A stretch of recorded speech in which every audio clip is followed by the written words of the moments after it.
Hello and welcome everybody to Alice's Adventures in Egypt. Today, the library, part 2.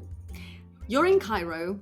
You had a very interesting week because you've essentially been given the case of the missing books from the library of the late Major Thompson. And you have started to investigate it. You have done interviews with all of the staff, and they're all above board, except the butler has had some kind of like episodes where he basically walked into a wall or was kind of like absent-mindedly walking around and pottering around the house, especially the library. He walked into the first floor landing. That was put down as sleepwalking, but then the same thing happened at 1 o'clock in the afternoon, and kind of Dottie and you are kind of skeptical that somebody would sleepwalk at 1 o'clock in the afternoon. And you have also had a dream of your own, which was more like a really bad memory from a time of the younger Alice, the younger years. And it may have shed a little bit of light on the fact why you and your mother have a little bit of a strained relationship. And then, of course, we have basically then you were outside on the balcony, and then you spied with your little eye not a tree but something behind the trees, things that looked like jackal-headed people that were digging up the garden of the hotel. And you decided to go to bed and rise really early to go down to the garden before people trample the place, because you're going to investigate. And Dottie has said that she's going to come with you. So unless you want to do anything else, we can basically jump to 6 o'clock the next morning when you and Dottie will rise and shine and investigate. We can do that. The only thing to add, Alice has now a letter in her room that she has not touched because Matthew wrote a letter to Pamela for her to hand it over to Alice. She was tempted to burn it immediately, but she is now keeping it and thinking about what to do with it. Yeah. And you've put it into a book. And Dottie knows of the letter's existence. Okay, so we get up. You get up. Get dressed. Go downstairs without breakfast because you want to do this bright and early. Yep. And but Dottie has told you that considering that you're not having breakfast now, she will make breakfast when you get back, unless you wrest the frying pan from her physically. I think Alice would discuss that we do split jobs. She makes the coffee? Maybe. And Alice does the rest. Okay. So you go downstairs. You go, and there are already people in the breakfast room because breakfast starts at 5:30, as you have been told, because people sometimes need to get up really early to catch the Nile trip boats thingies. Yep. And you go into the garden. The peacocks, it's still dark. The peacocks are still roosting. They have their heads under their wings, but of course they hear you approach and they get restless and start walking around. And they are unhappy birds when they see you. We would go down. If it's dark, it doesn't make sense to go down because you will not see much to anything. We would need to wait until the sun is up. Unless you take a flashlight. Do you have one? Did you bring one? Probably not. We would not have one, although honestly I'm quite sure Alice would have one in her bag, but she would not spook around in the garden with a flashlight. That's like standing in the garden yelling like, hey, I'm doing a weird thing. So the idea is that we are up and out as soon as the sun is starting to rise and some daylight comes in. So I would say sunrise is about at 7. So you're there. The sun rises, you are there. I mean, you can go there first and basically just wait for the sun to rise because you pretty much know where it is. So then make a spot hidden. Oh boy. We could be down there a little bit 4-7, and then we could order a coffee, to drink a coffee and just waiting for the sun to rise. Then at least we would have You coffee. go to the breakfast room, you order Yeah, mocha. a mocha, just to start the day. It's great.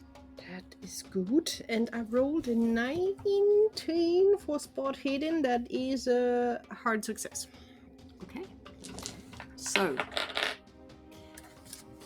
it's in the trees, as it were, to quote Kate Bush.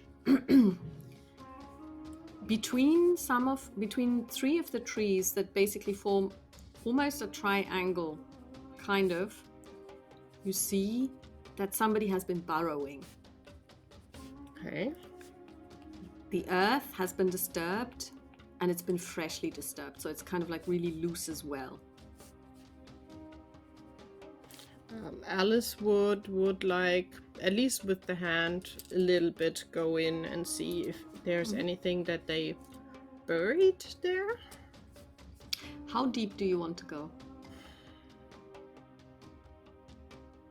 Not very deep. She only has her hands, and she's in a public, basically, garden. So it would be like, I don't know, how far would you go with digging? Like 20 centimeters or something like that. Not really too deep. Just a bit that you can do.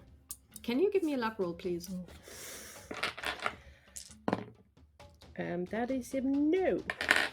Okay, so you dig 20 centimeters thereabouts. Let's say you go even deeper, you go to 1 foot, 30 centimeters. And yes, the earth is loose, but there isn't anything buried in there.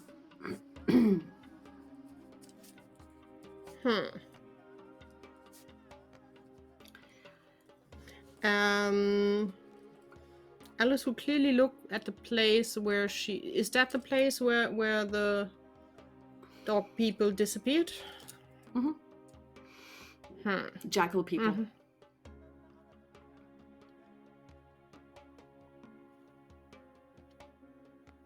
She would get up and she would just clean up her hands. I'm quite sure they disappeared here. Why did they dig around here? Just looking over to Dottie. That looks fresh, doesn't it? Yeah. And it reminds me of something. So she goes down on her knees and she starts digging, but she digs further than you do. And then while she's digging, I will have my head up in between just to see and make sure that no one is coming closer. Because that will it's too early. Nobody's actually coming outside. Good.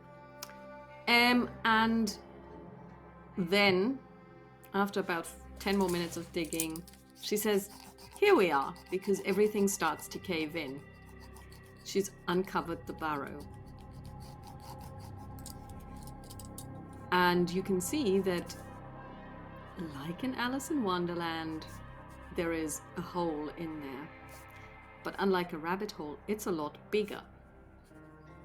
You could climb in. But it's not one of the ones that basically goes down vertically. It's really like a burrow that goes in. That's sloping down slowly, yeah. Yeah, and sloping down, yeah.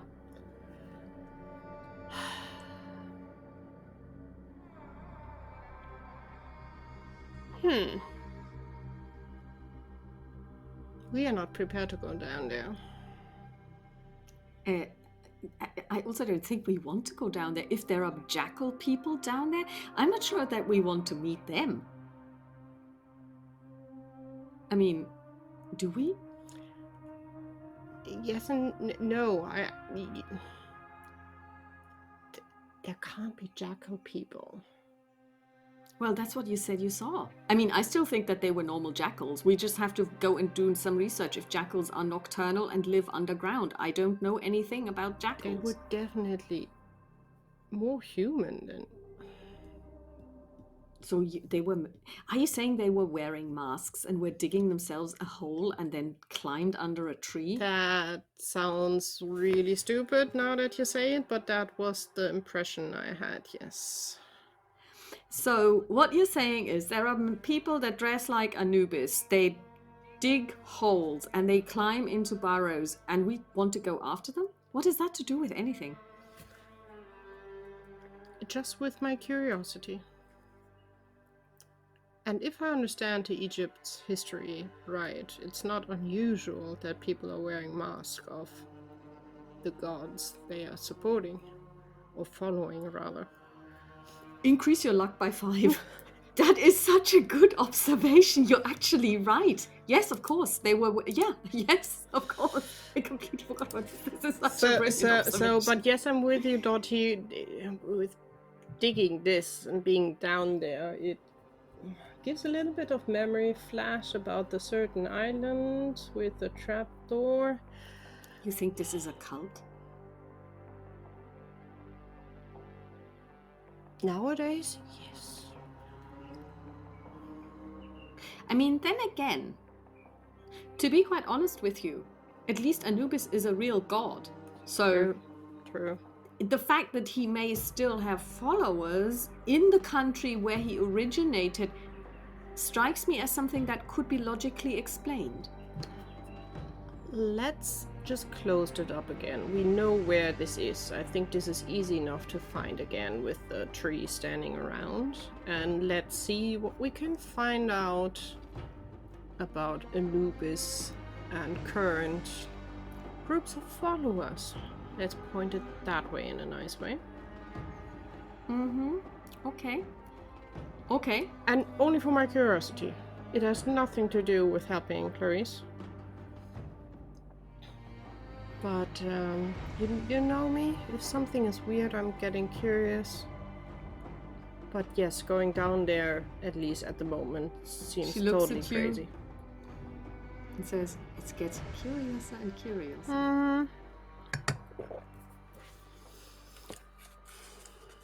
Okay, let's get breakfast. Okay, so basically you go upstairs. She makes a roll on the... She makes the coffee roll. Oh my god. You're looking for a 34 or lower. She rolled a 16. Yes, you get good coffee. You get good mocha. It's a hard success. That is a lovely, lovely one. And I rolled a 21 on cooking, so we are also getting a good breakfast. She looks at you and she says, actually, I've been thinking about this. Can we not do the cook-off in front of Pamela with regard to the coffee? Honestly, we just switch places every day. Another one of us tries it. This way we get practice. Yeah, but I honestly don't want to compete with you. But you will win anyhow. I don't... Well, I'm not saying that. It would just make me feel really bad. Why? It just would. You are a much better cook in any perspectives of the kitchen, you know that. But I'm fine. If you don't feel like doing that, we don't have to. How about when she comes, we just make one of us, we will draw straws, makes the coffee. That is a good idea. And then who gets the short straw makes the coffee. And then she gets to say if she likes it or not. We will know. Yeah, we will know for sure as well. That sounds like a very good plan. And then basically you have breakfast. It's delicious. The pancakes are super. I mean, you're an expert pancake maker now. I mean, your pancakes are really good. She you know that she eats a lot more than you do. She loves food. So she's really enjoying this. So, what do you want to do today? Well, we have to... Oh, sorry. The day after tomorrow is the day when you want to go into Hein's room, because in 2 days she was telling you that he was going to be away at his army club, so you were going to search his room, but that's not until tomorrow. It's tomorrow, right? Exactly. Yeah. So tomorrow we are busy in the morning to drive over to Clarice's place. The only other thing that is still kind of open, Alice is still thinking about to find out if the singer that was a good friend with Clarice's father if she will show up somewhere, maybe even see. Okay. So, what you can do is you can talk to you can talk to reception Yeah, to I think see that do they that have would like be yeah. something. After Okay. breakfast, Alice would go downstairs. She would not ring, she would really go downstairs. And she would ask at the reception A if they could have a hear around, if the famous singer Daria will be having like an A open recital. She now does poetry recitals. exactly, something like that, where also someone from outside would have the chance to join. Mhm. And she would also ask for any kind of public library. Okay, so I rolled a 90, so that's above your luck. So at Yeah. the moment she's not planning any recitals, I will ask but them to keep eyes and ears open, and as soon as yeah, they hear something, tell me. but you see, but he tells you that there is going to be a reception tonight by the English School of Egyptian Studies. Where she will definitely be present because it's one of the functions that she would attend, being the cultural ambassador. Now, the English School of Egyptian Antiquities is essentially the English run part of the archaeology digs. I mean, the French have theirs, the English have theirs. So basically, they go around Egypt excavating. And tonight, they actually have a reception where Daniel will be present. And he informs you that this will be held at the Opera House. In one of the, because they also have like ballrooms at the or well, rooms, function rooms, as it were. And so you could definitely go there if you were interested. And so that was one question, and the other one was Public yes, library. of course. The let me just take a look what the name of the library is, because it is in the university, and the university is called blah blah blah. Da, da, da, da, da, da, da. Yeah, I gave you the name earlier. Yeah, I no, forget. no Yeah. worries.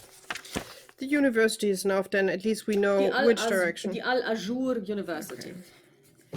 And they have like a huge library, and you can go there. And you can just basically, it's not a library that from which you can borrow, but you can sit there and read Yeah. and do research there. The university was close enough to walk, or do we need a car? I would say it's close enough to walk. Then Alice would just say blankly thank you, and she would go upstairs to talk to Dottie. And she proposes, if Dottie is fine, to get ready, go to the library, have a snoop around on any kind of Anubis things that we can find out.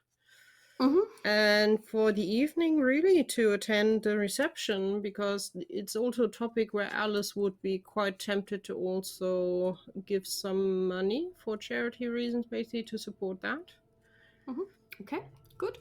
So you go to the library. Yep. And you want to research Anubis. Yes. Okay, so make a library use roll. And Dottie will make one too, although she's not very good at it. Oh, she passed. No, sorry, what did I? That was. I rolled a D100 and a D100, so that's a 95. She finds nothing. I have 35. I will spend to lock. I have a hard success. Okay, so you have a hard success. Okay, so. Oh no, I don't have to spend. I misread. I'm still having a hard success, but I don't have to spend to lock. Okay, that's fine. So essentially, and I would also have told you not to spend because there is no difference. Because Anubis is very well documented. Yep. And you basically find out all about Anubis, and you also learn about his priests, and yes, they were wearing masks. You are absolutely right about that. But of course, they say that, this was then. Yeah. Now we are all Muslims, so basically this died out. So this is ancient Egyptian religion. However, you had a hard success. Yep. You do find a book that's kind of a little bit out of the way. It's more like local folklore. It's like a a little bit like what you read about the Wendigo when, people talk. Yeah. And apparently, there is a legend that if you just dig long enough in the sand, you will find an Anubian, that the priests basically became one with their god and live underground, and that they still live. Hmm. But of course, that's like a fairy tale kind of Yeah. thing. Yeah. I will definitely share with Dottie. Mm-hmm. Another Wendigo story coming true. And I would push it over to her. She reads it. Great. Maybe next time we can find somebody who turns himself into a flower and then we can smell the roses or something. No? I'm afraid that it would be then a flower that would like eat people or something else. Like a Venus flytrap? Yeah, but a big or Only something bigger? like that.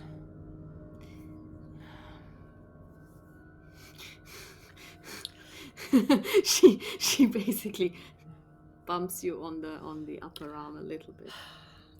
The ideas you sometimes have in your head, Alice, the ideas you sometimes have in your head. Well, maybe that's just a name giving the chance on like Alice in Wonderland, all the weird things happening in a book. Okay, so if you wake up tomorrow night and the Jabberwocky sits in your bedroom, shout. Yes, I will. I don't have a vorpal sword, but hey, I've got a frying pan. A frying pan. Okay. I'm not sure Jabberwocky would be scared of a frying pan, although he should be. Well, I mean, it depends on who wields it. True, very true. Well, we learned a few about that. The other thing I would like to check, and let's see if they have some medical books. I would be interesting about sleepwalking during daytime.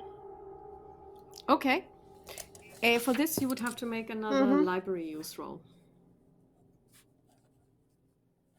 Just with all we heard about. I've lost you. Sorry. Don't play with your headset. I know. All Okay, that so we make read about Heinz walking around, she would just yeah. really be curious if she can find anything helpful, really. So, oh wow, a 21 is critical success. Don't forget to tick it. She finds nothing. You, however, find something. In the medicine section. Yeah. You find different things. So number one, you learn that sleepwalking in adults is very rare. Children sleepwalk quite often. In adults, it's very rare. And usually when you have an adult sleepwalking, then there is something wrong with their brains. Okay. Physically wrong. So this could be real physical damage to the brain, things like that. Yeah. So that is the number one. Number two, give me another roll, please, if you actually go in that direction. Library use again? Yes, please. Or do you have... was that a success? It was a success, a normal success. Okay, then do you have anything with regard to... You have psychology too, don't you? I have psychology and I have a few points of medicine as well. Which one is the higher? Psychology. Okay, can you give me a psychology roll then, please? Oh, that is an 8, which is a critical success. Tick. Oh, yeah. Oh, it has already ticked. There are a couple of things that come to your mind now, because damage to the brain, okay. But you also remember what the psychiatrist told you, who told you to send Dottie to an asylum, and that brain and behavior are interrelated, and that there are also things like shocks. Now, you do know that he served in the First World War, and you do know what shell shock is. So you start researching this. Yeah.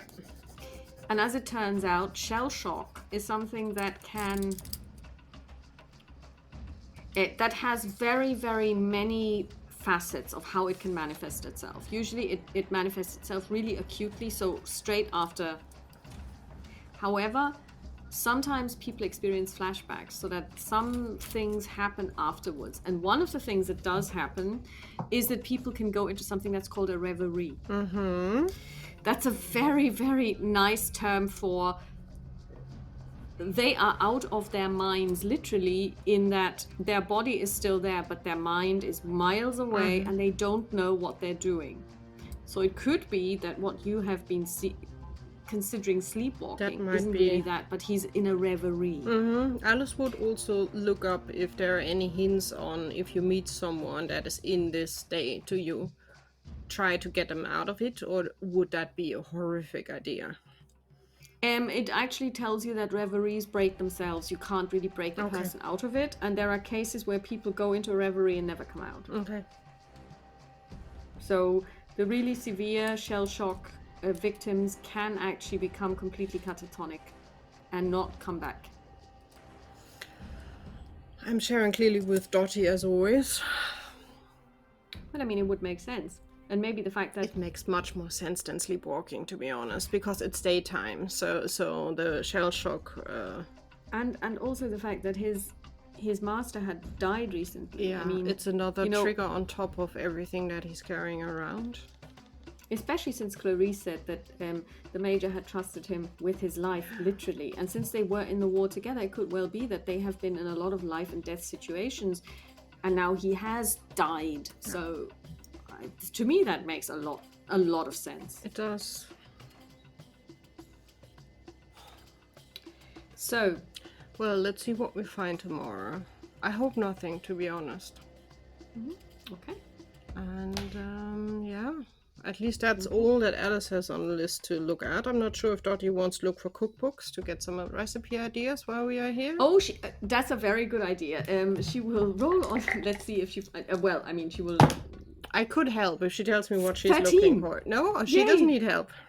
No, that's actually a hard success. She finds not only cookbooks, but also books with nice recipes, and then she basically asks. She has her pad with her, and she takes taking notes. And basically, she says, "Yeah, we should try this, and we should try this." And look, they put raisins in the rice. That's an interesting thing. And they put raisins in couscous. We should totally try that.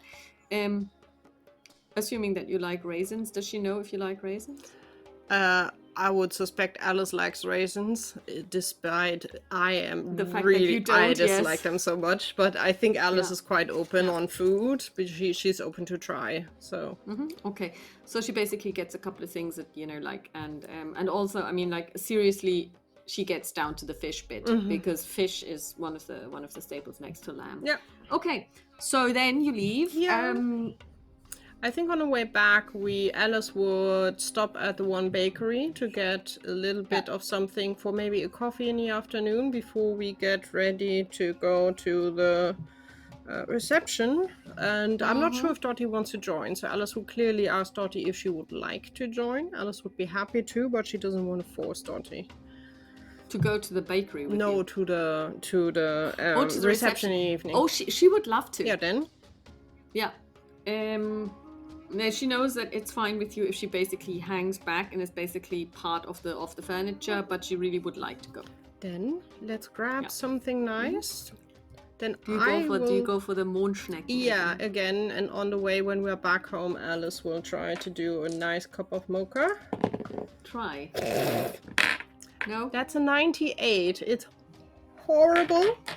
Alice will throw it out and make a normal coffee. With a 44, Dottie's is drinkable, but it's not. Honestly, I think Alice would rather, before Dottie trying, Alice would be like, no, we will just drink normal coffee. It's working as well, so she will just do a normal coffee. Okay.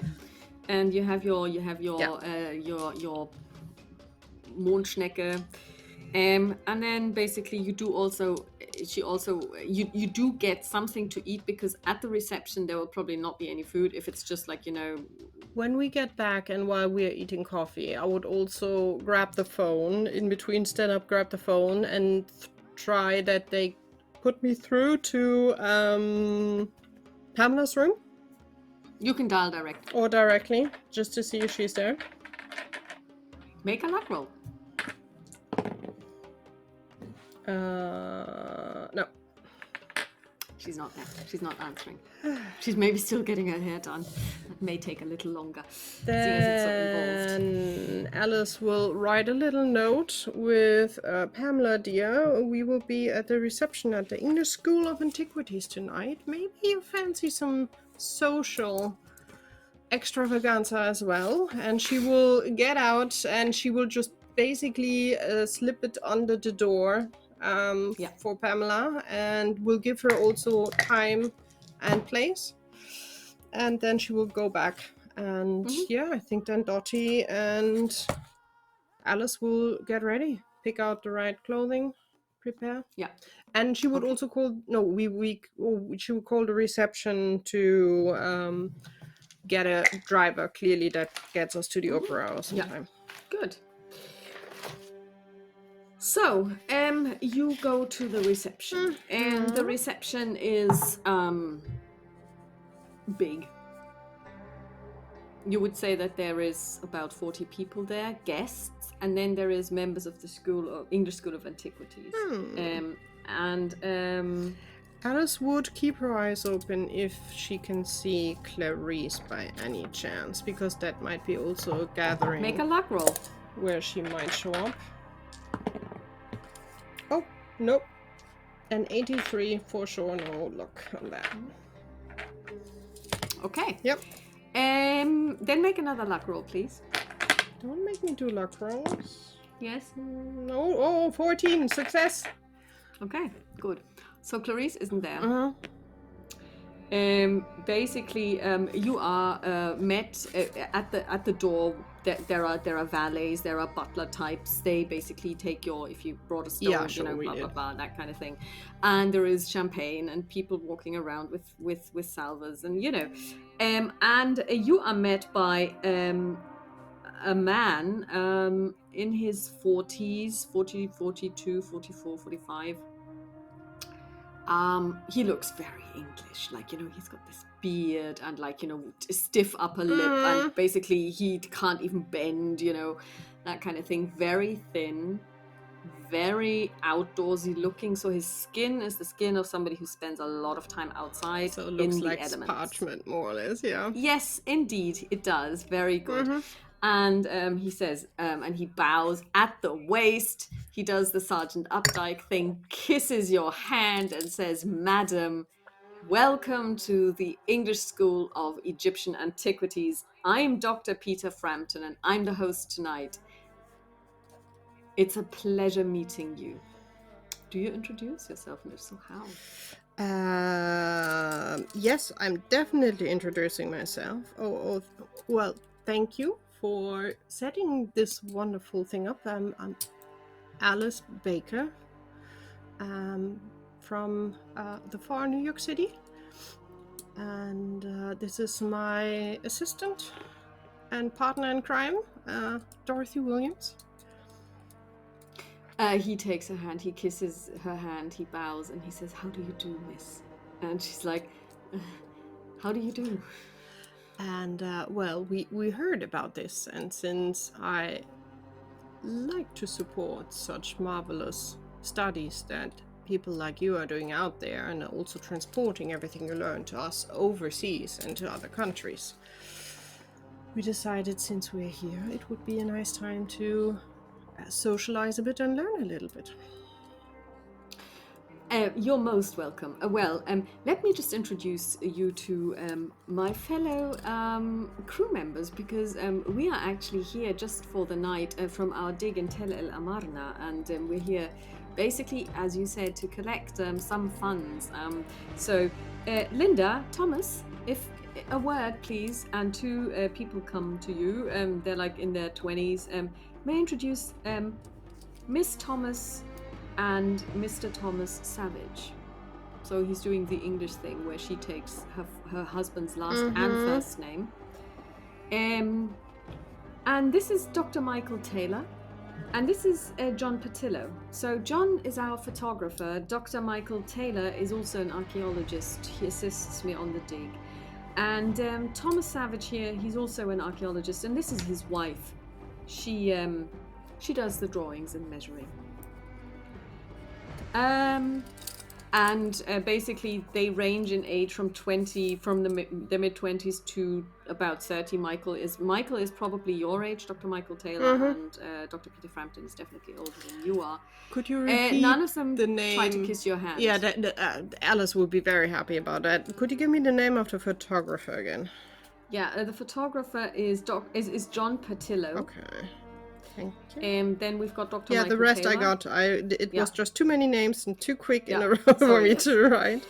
And he says, well, so basically we're digging at Tel El Amarna, and just in case you're interested, the dig is open to visitors. So if you ever have time just to spend maybe, you would have to spend, I would say, probably 2 nights, because going there, and you would have to take a trip down the Nile. But we're always happy to have visitors if you're interested. We plan anyhow to have a trip down the Nile, and I for sure was curious enough to see how a dig site in real life looks, because I'm sure we are not getting 100% of what is really happening back in the States.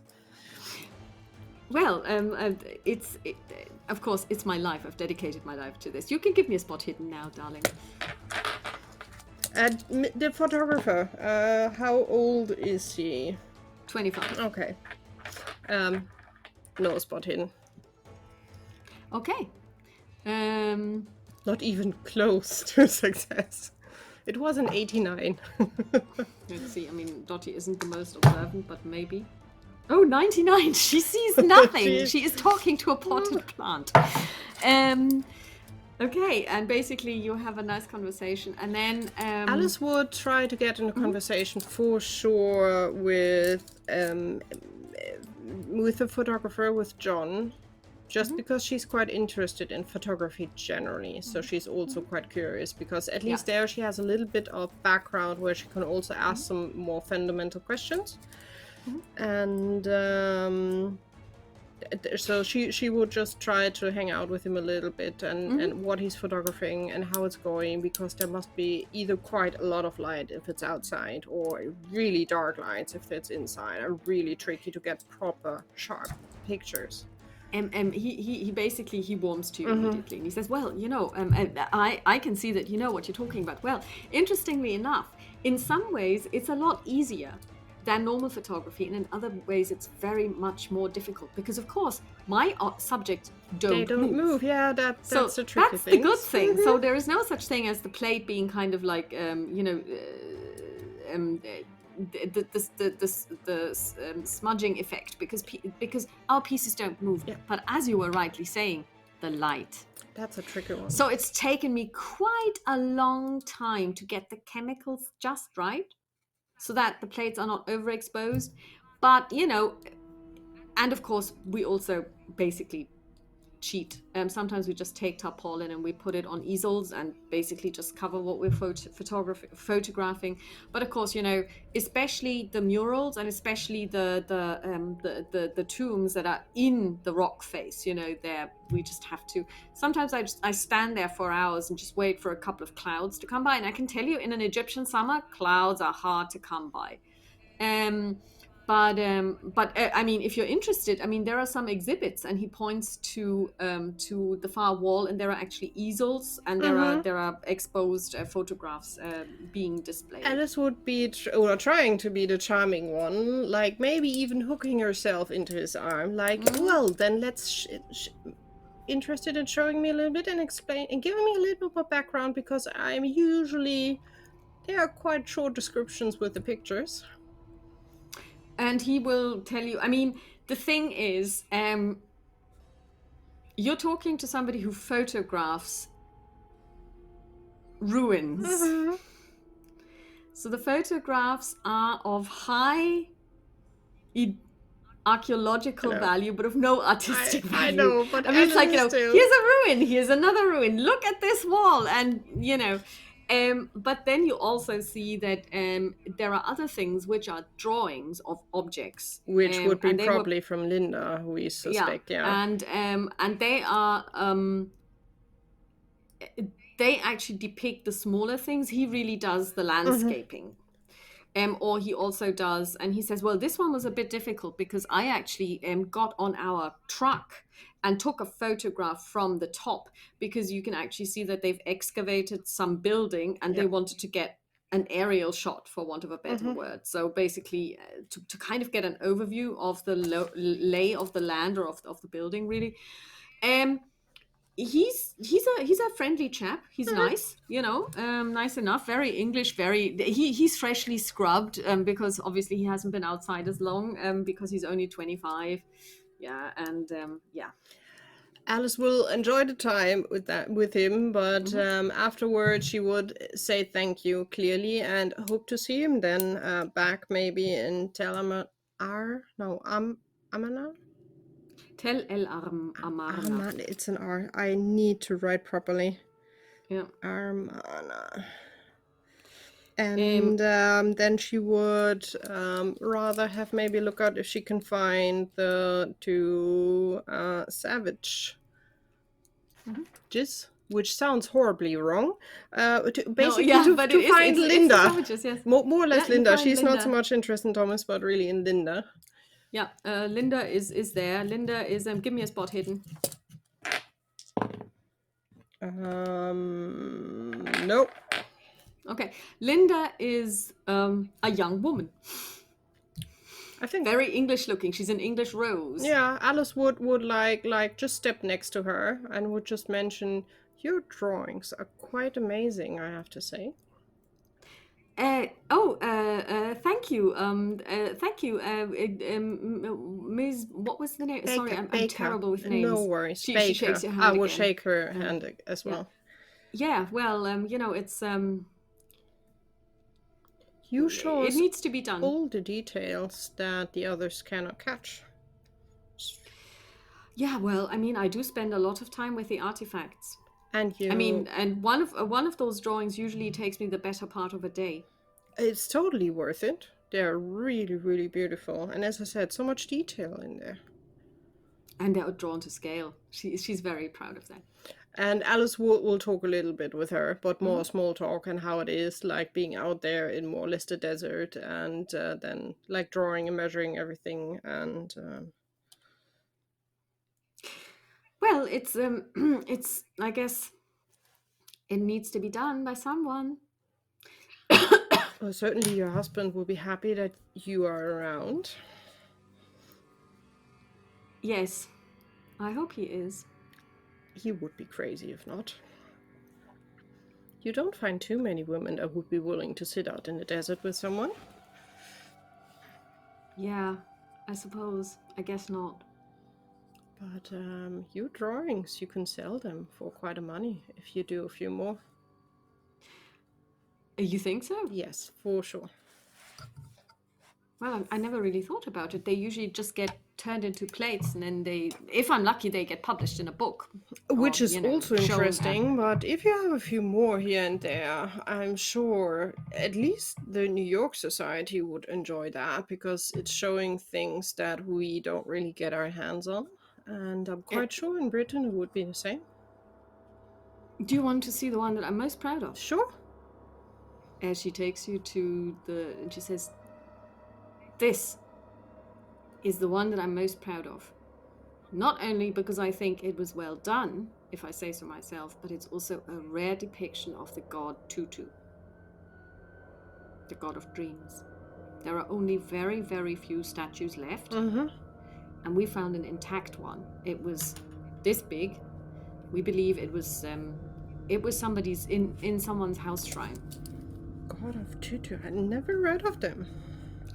Well, Tutu is, like I said, he's the god of dreams, but he's not very well known. He's not one of the big gods that people talk about. But you see,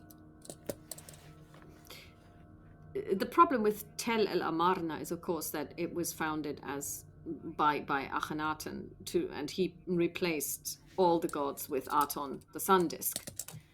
But the fact that we found so many depictions of the other gods shows that it was really a top-down imposed religion that the people didn't follow.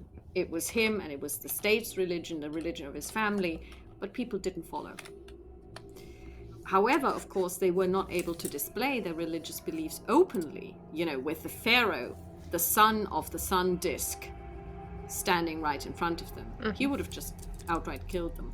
So what we find here is this idea of like a stratum of ruling religious beliefs, which only even lasted until his death, because afterwards his son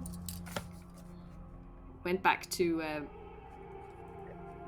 I want to say Memphis, don't quote me on that one. I don't know where they were at the time, where the main court was. Mm-hmm. I believe it was in Memphis, yeah, and basically so. Then replaced Aton with the old gods. But of this, I'm really proud, and you can see basically that she took the artifact and showed it in three different from three different sides, front and two sides, and it is really well drawn. And it's one of the three that she colored. Okay. Because this one, when we found it, still had some of the coloring on it. We always thought that they, like the Greek statues, we always thought that they might have been colored and painted, but this one where we could really see some of the pigmentation. And so I took the liberty of filling in the blanks. It looks really, really beautiful. You have art something or other, blah, blah, don't you? I have arts and craft, yeah, and it's for painting. Can you roll on that for me, please? With advantage.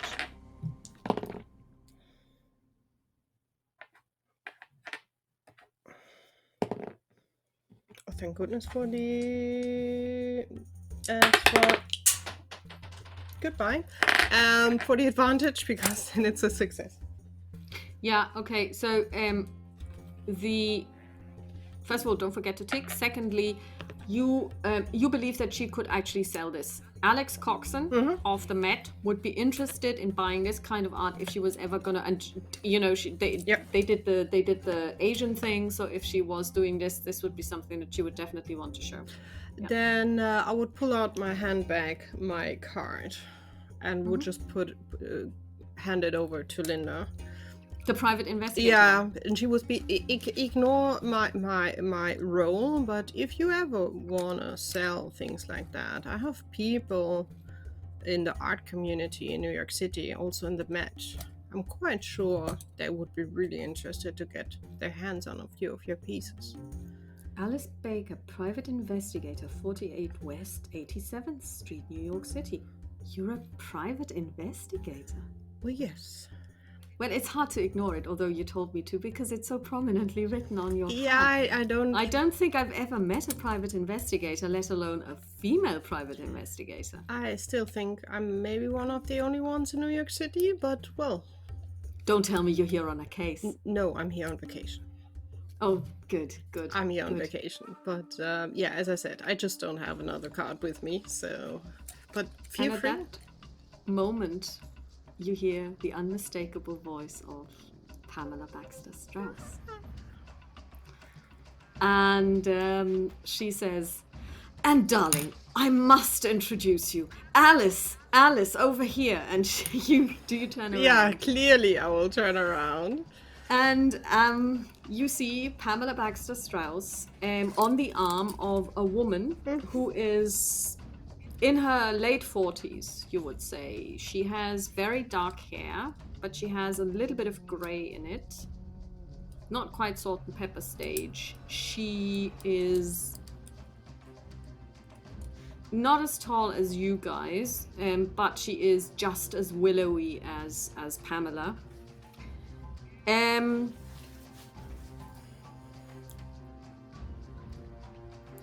Maybe dressing is something that she should, be told how to do, because she is wearing khaki trousers. She is wearing one of those kind of like vests with very many pockets. Mm-hmm. She looks like she basically camps outside in the desert 24/7. Her skin is now leather. You know, Okay. really, really. And she is holding on to a cigarette, smoking. And Pamela comes to you, she kisses you on both cheeks, and she says, Alice, let me introduce you to Lady Jane Carmichael. Daughter and only child of the 14th of the late, sorry Jane, the late 14th Earl of Bute. And Lady Jane looks at you and extends her hand to you. Do you shake it? I shake the hand. I would be, when I heard Pamela already, I would have turned to Linda and be like, I'm sorry, dear, I will have to take care of that. But remember, it's really honest offer, and I can warn you, we will definitely shop at the digging site. And thank you. I'm really looking forward to that. I would just shake her hand, and then I would move over and walk towards then Pamela. And yeah, I would shake Lady Jane's hand. Very nice to meet you. Likewise. So, Pamela, who is this beauty that is gracing us here in Cairo? And Pamela says, well, I think now is the time that I introduce you. This is Lady Jane. She is a member, no, actually I should say a senior member of the English School of Egyptologists here. What is your official title? Professor, but we don't talk about it. Well, Lady Jane, maybe you just explain your personal situation, because it's so much more fun when you do it. She had to start it, didn't she? Well, to get it out of the way, I'm the only child and daughter of the late 14th Earl of Bute. This being England, I couldn't inherit the title. They wanted to marry me off to my third cousin, 4 times removed, who is going to inherit the title. I said no. He was quite happy because he didn't really like me that much. So the title went to him. I brought disgrace down on the family, but my cousin was so happy to inherit and not to be burdened with me that he's given me an appanage, which lets me live a life of comparative luxury. So when I was 25, I left England and I studied here, and I haven't left Egypt since. That sounds like a quite the best way how life can go for you, and we should definitely have a sip on freedom and not being bound to society rules and men we don't want to be bound to. She looks at Pamela and says, where do you find them, Pamela? Where do you find them? Well, in this case, actually, my best... And she offers you a cigarette? Yes, for sure, thank you. And she gives you fire. She produces a lighter, and I will gladly take that, knowing that Dottie's not approving, but hey, it's a social event. Yeah, well, Pamela is kind of like chain smoking. She basically finished one as the two of you were talking, and is just basically lighting another one, but she smokes like a stevedore. And Alice would then also turn around, just like and just to introduce you. Alice Baker, clearly for me, and this is my assistant and partner, Dorothy Williams. It is so nice to meet you, Dorothy Williams. Call me Jane. And she shakes her hand. And you set up quite a lot of work here together with your fellow professors and the staff here. We already had the luxury to talk to Dr. Frampton and his team, and it's quite interesting. Oh yes, the Tel Alamana guys, yes. If you're ever interested in going to a dig, you should visit theirs. I mean, mine are basically, I don't do digging anymore. And she holds up her hands, too many calluses. My work now is really more on a meta level. And then and Pamela says, "Oh yeah, what was the name of your latest book again?" Pam, I've told you a million times if you would maybe write it down. You know, your brain is like a sieve whenever I talk about my work. Have you noticed? Pamela basically keeps smoking, and she says, "Well, the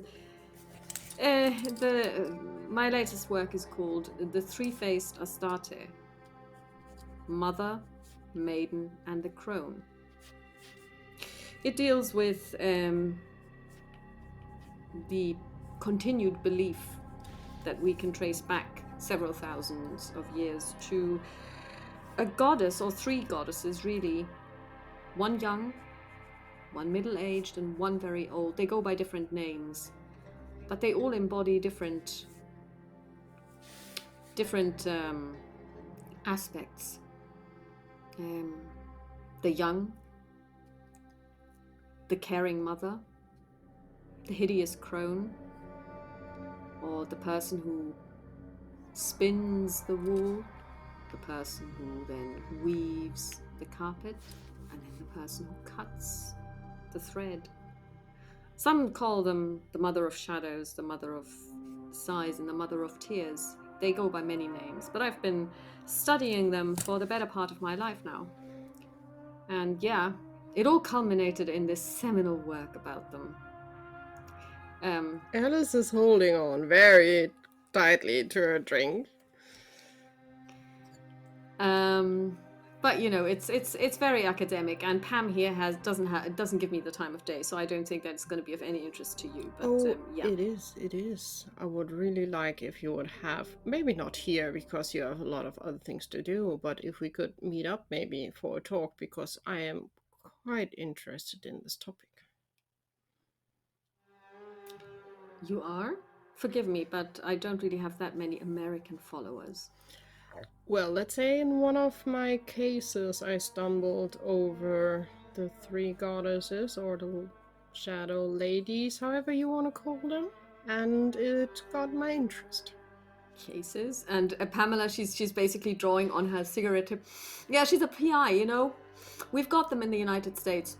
Women can do whatever men can do, only better. And Alice would pull out the next card. I would hand it over Lady to Jane Lady takes it. Jane. And she says, Alice Baker, private investigator. Well, will you look at that? I hope that you're not here on a case. I'm not on a case. I'm on vacation. Very good. But as I said, I would be really curious to meet up, maybe for coffee or maybe for lunch or dinner, whatever fits better in your schedule. I'm here for another 10 days. You know, like I said, my work now is mainly academic, but I also work as I do guided tours up and down the Nile. Well, then we have two topics we can talk about, because we still haven't finally decided which tour we will take. Oh. Well, I mean, I'm here in Cairo for the next 12 days, and then another tour starts, which is going to take me out of the city for about 7 days. And I return for another 12 days. You get my drift. Then it's a question if... Yeah, tomorrow, but the day after tomorrow, if you would be up and would have time to meet up. How about you come to my place? My driver will pick you up. That would be lovely. We are at the Continental, same as Pamela is. Mm-hmm. Pamela looks at you out of her eyes and she says, she's inviting you to her place. You're in for a treat, my darling. I am hoping so, my love. And she would just give a smile. And Pamela says, I'll leave the two of you because it seems like there are two kindred souls. And no, Jane, please, don't bore her to death. As soon as she starts to get those glazy eyes that you see in me all the time when we talk, stop, please, stop. You don't. And she turns around and leaves. The moment she turns around, Alice would be like, you don't have to worry. I'm a quite curious person that likes to learn new things, so... Well, I'll be quite honest with you. I'm pretty sure that Pam also likes to learn new things. That's true. My problem is I do get carried away. Which, especially in regards to either your book topic or also traveling and everything that is happening around here, I'm open and interested in. At the moment, we are digging a little bit curiously into Anubis and what's happening around them. Oh, the jackal god. Yeah, we found an interesting. It sounds more like a myth about the legend that if you dig enough in the sand, you might find the Anubians, which sounds quite interesting. The Anubians, yeah, well, I'm not so sure if they are a myth. I think that there is a kernel of truth in there. You see, the Anubians are supposed to eat flesh of the dead. You know how jackals eat carrion? And of course, Anubis is the god of the dead. So there is the story that when there is a plague and many people die, the Anubians leave the earth that they live in and start eating the dead to ensure that they don't infect the living. But that's a myth. It is actually, there are no described cases of extant in the literature that goes back to the earlier kingdom and the early dynasties of cannibalism in Egypt. That was always an absolute taboo. And we have never found any traces. We have found very many bones. Because when people think about Egypt, they all think about mummies, but mummification is such an expensive process that most people didn't even mummify anyone. They just dropped their dead in the desert, and we have found so many skeletons dating back thousands of years. Because of course, once the flesh is all gone and they're desiccated, the bones will keep in this heat and dry weather. There were never any signs of human interference with the bones. It's a question if there are nowadays still people basically being Anubian priests running around. Well, to be quite honest, what happens in the desert stays in the desert. I'm pretty sure that some of the old gods are still... Astarte is still being worshipped. We still have people who follow the mysteries of Isis. And I'm not even talking about Lady Blavatsky and the Theosophists. They have kind of reinvigorated it, but with their Eastern touch. It's like a syncretistic way. But I'm pretty sure that in some of the remote villages, some of the things haven't died out.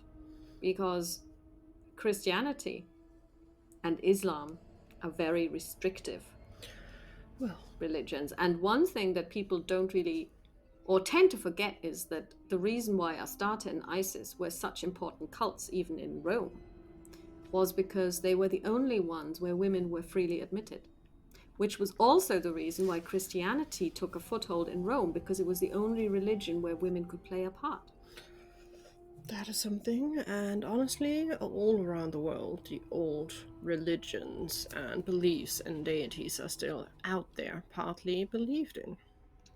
Yes, and let me tell you, a religion that decides to ostracize 50% of the population will always find resistance amongst those 50%. Yeah, well, and they will go for something different. Now, I haven't met an Anubian myself, but I could totally believe that there are some that still follow the old rites.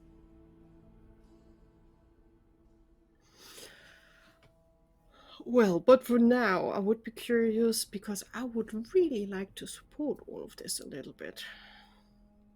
Give me a hint and point out where I can leave a bit of support for you and your fellow colleagues. Well, you can make a donation. It's you can leave a check if you like, and then a man appears. Oh, Lady Jane, if you wouldn't mind, everybody's waiting for you to give a speech. Must I? Yes, it can be a short speech, but people want to hear you. I am so sorry, Ms. Baker. Well, I'm for sure interested in your speech, and afterwards I will sign up and bring this check. And she looks at Dorothy and she says, "I'm pretty sure we'll meet again, Dorothy." And we will let Lady Jane go, but Alice will follow in a little bit because she's really curious on what kind of speech. So there is kind of like a little bit of a stage. She gets on it. There is a microphone, one of those standy uppy microphones, and she says, "Welcome, esteemed guests. We are so happy that you're joining us tonight. We have a lot of exciting things happening at the moment. There is the dig at Tel El Amana, and Dr. Frampton has been so kind as to bring some exhibits. We've got photographs and we have got paintings as well. We are always looking for donations, and you know that this is why I'm here. I want you to open those purses and give us some money, and maybe buy my book, but that's beside the point. I am also very, very happy to again have Danya here tonight. Unfortunately, she has decided not to perform tonight, but she will definitely be happy to, give an autograph, and you can also donate to her directly. So this is as much of a speech as I'm going to give because I'm also here to enjoy myself. Oh, and I can see canapes over there. Enjoy." And she steps off she said this without actually breathing. Alice will be there and clapping just to start. Clapping. And Dottie looks at me and says, if she really wants to, she can talk your ear off. I adore her already. And Dorothy basically says, I think I'm going to get one of those canapes. And she will basically go blends writing into the food. a check. And she would go over to write a check first of all. And she would also try to get the information where she can buy the book of the of Lady Jane. Well, it's been published, so you can buy it. Let's call it Cambridge University Press. Okay. And you can buy it. It's okay, make a luck roll. A success. They have a couple of copies on sale. Then she will buy one exactly here just to have it because she wants to read it before she meets up with Lady Jane. Yeah. You open it, and in those days, mainly the books didn't really have color plates or plates at all. So it's really just text. However, there are a couple of drawings. And it's today one would say that it's one of those really kind of like they chose this title to kind of grab people's attention. The three faces of a starter. That could be anything, but it's a highly sophisticated, highly academic text. So it's descriptions of finds and and so and so many statues, this size, this weight, blah blah blah. So there is all of that, but then there's also kind of like a meta level, and what you do find in it is maps. So basically, where in the Aegean, where in North Africa was it found? Middle East. And it goes back to really the early dynasties, and then it spans all of it, like Hellenic, Greek, Roman era, and Roman areas as well. Yeah, and it's actually quite a hefty book. It's over 400 pages long. Alice has something to do in the next days, hours, because she will just carry the book around, but then she will have a look, and she wants to get close to Danya, obviously, because that is the main reason why we are here. Danya. Now, Danya is quite small. She's maybe 150. She looks very Egyptian, and she is quite portly. So she looks like, well, she's in her mid-60s, and she is, and she obviously likes her sweets, because she actually has a little plate and there is like Turkish delight on it, and she munches on it. Yeah, and she's basically, like standing there, almost like holding court. So there are plenty of people around her, and she's talking to them. Somebody asks her for her autograph, and she gives one. But she speaks English with quite a strong, no, actually not with, she has an accent, which you can place as Egyptian, but it's not very strong. And quite often singers usually find it quite easy to learn foreign languages and speak them well and pronounce them well, simply because that's a little bit to do with their talent. And and at some point it's basically your turn, and you can talk to her. I will shake her hand and just, Alice Baker, really nice to meet you. I heard quite a lot of you from the Thompson family. Oh, well, My yes. condolences, first of all. Thank you. It was it. I would say that the major and I were friends, I and I miss him. I heard so. That is also one of the reasons why I'm here. I know you are very busy, but would you mind just like have like a 5 minute chat a little bit off side?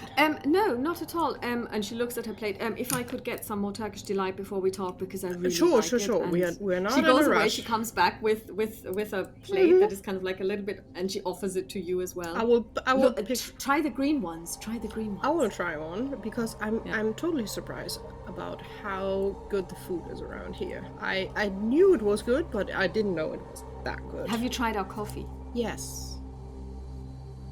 mocha? My partner and I are trying quite hard to get it right ourselves, and it looks so easy, and it's not. Yes, it is. There is the secret is in the boiling of the water. That's what my mum always said. But basically, how can I help you? What would you like to know? She's a very pleasant person and a performer, you can tell. Clarice asked me for some help. Oh, In regards to her father. And I was just curious, since you know him quite well, do you know if he had any troubles with anyone shortly before he sadly passed away? Was there anything he told you about that he was angry about? Well, clearly it's always a struggle to get the best books to extend his already quite extensive collection, but really something either they made him really angry or someone he had trouble with. considering his history, you know that he served in the Great War? Yes. And he was wounded and nearly died? We know. And he saw more than half his regiment slaughtered in half a day? Yeah.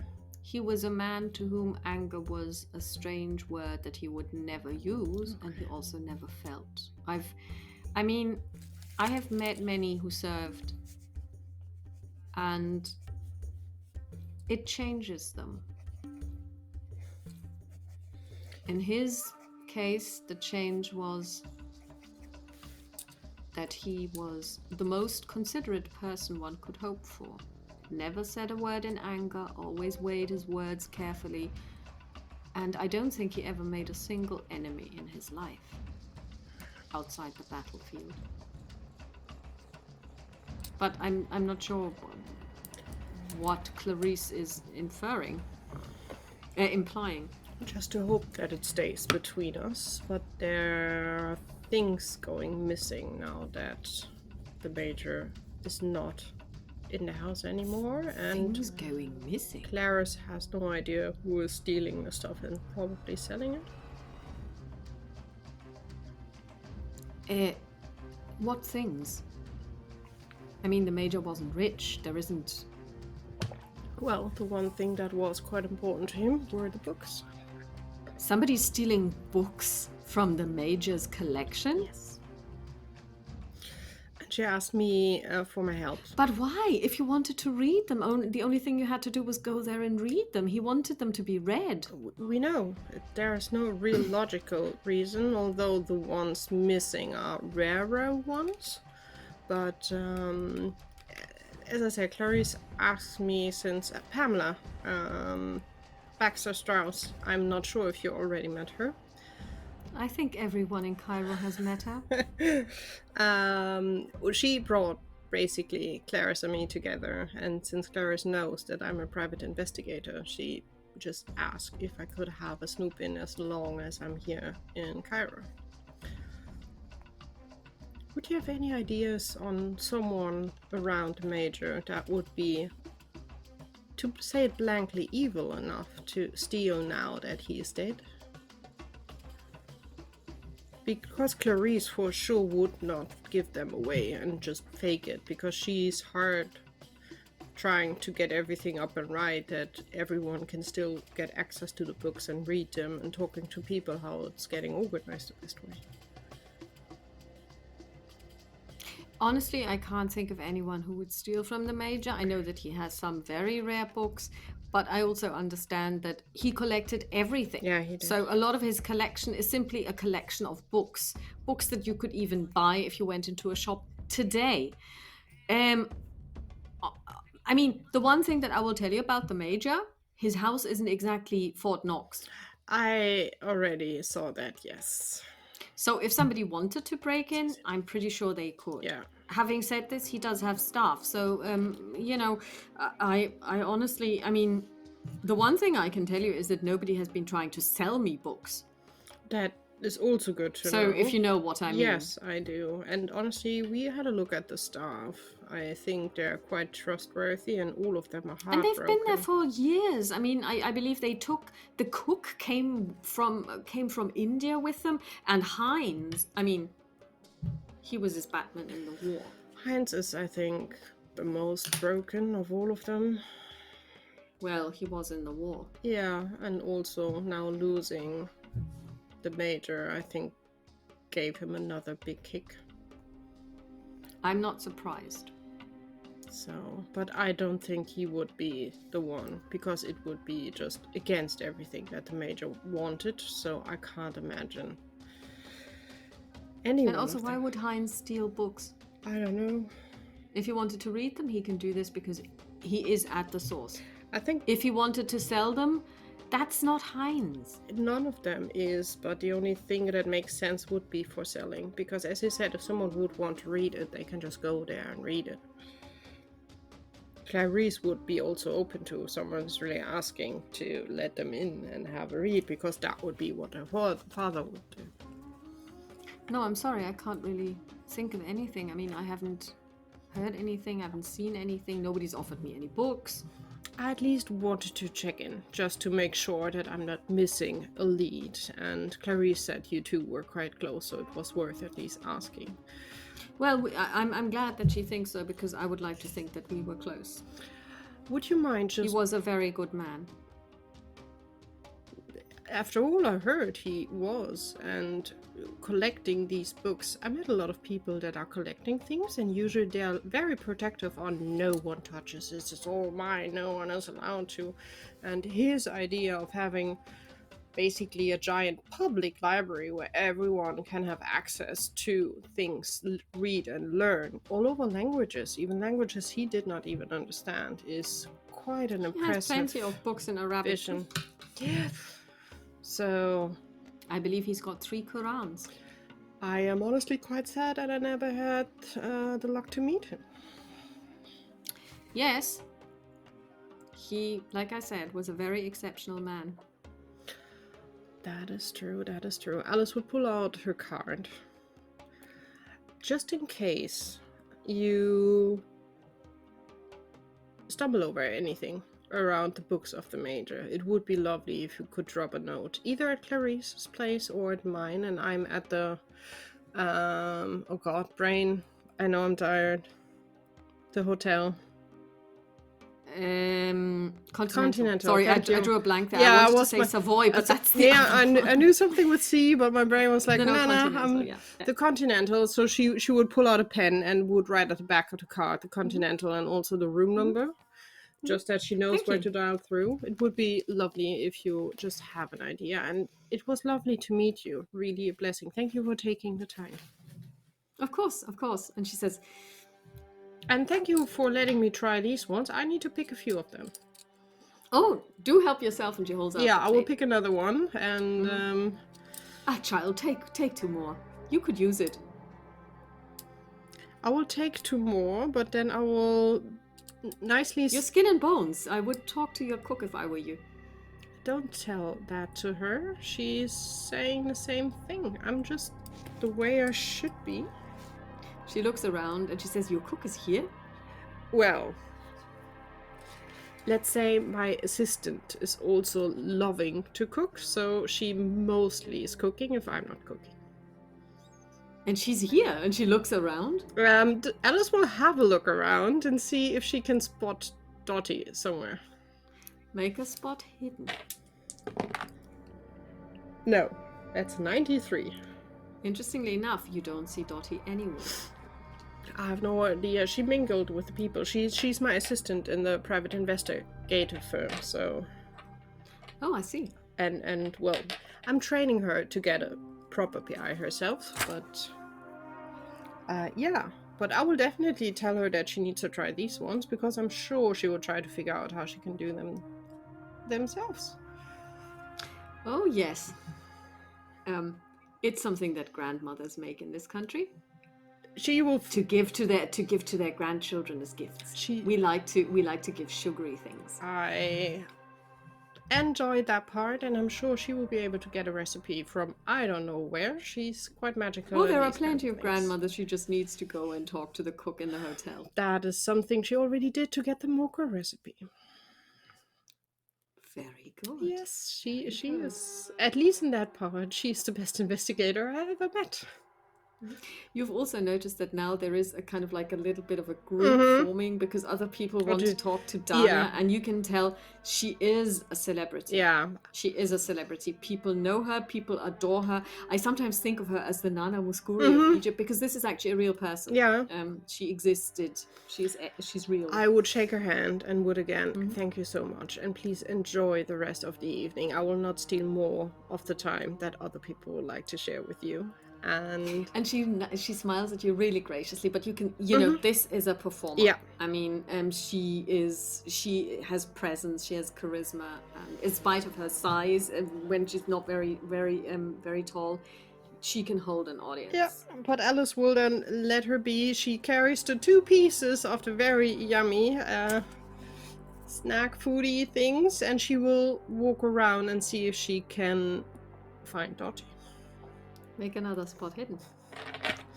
Let's try out the dice. That is better. A 28 is a hard success. You do see Dottie.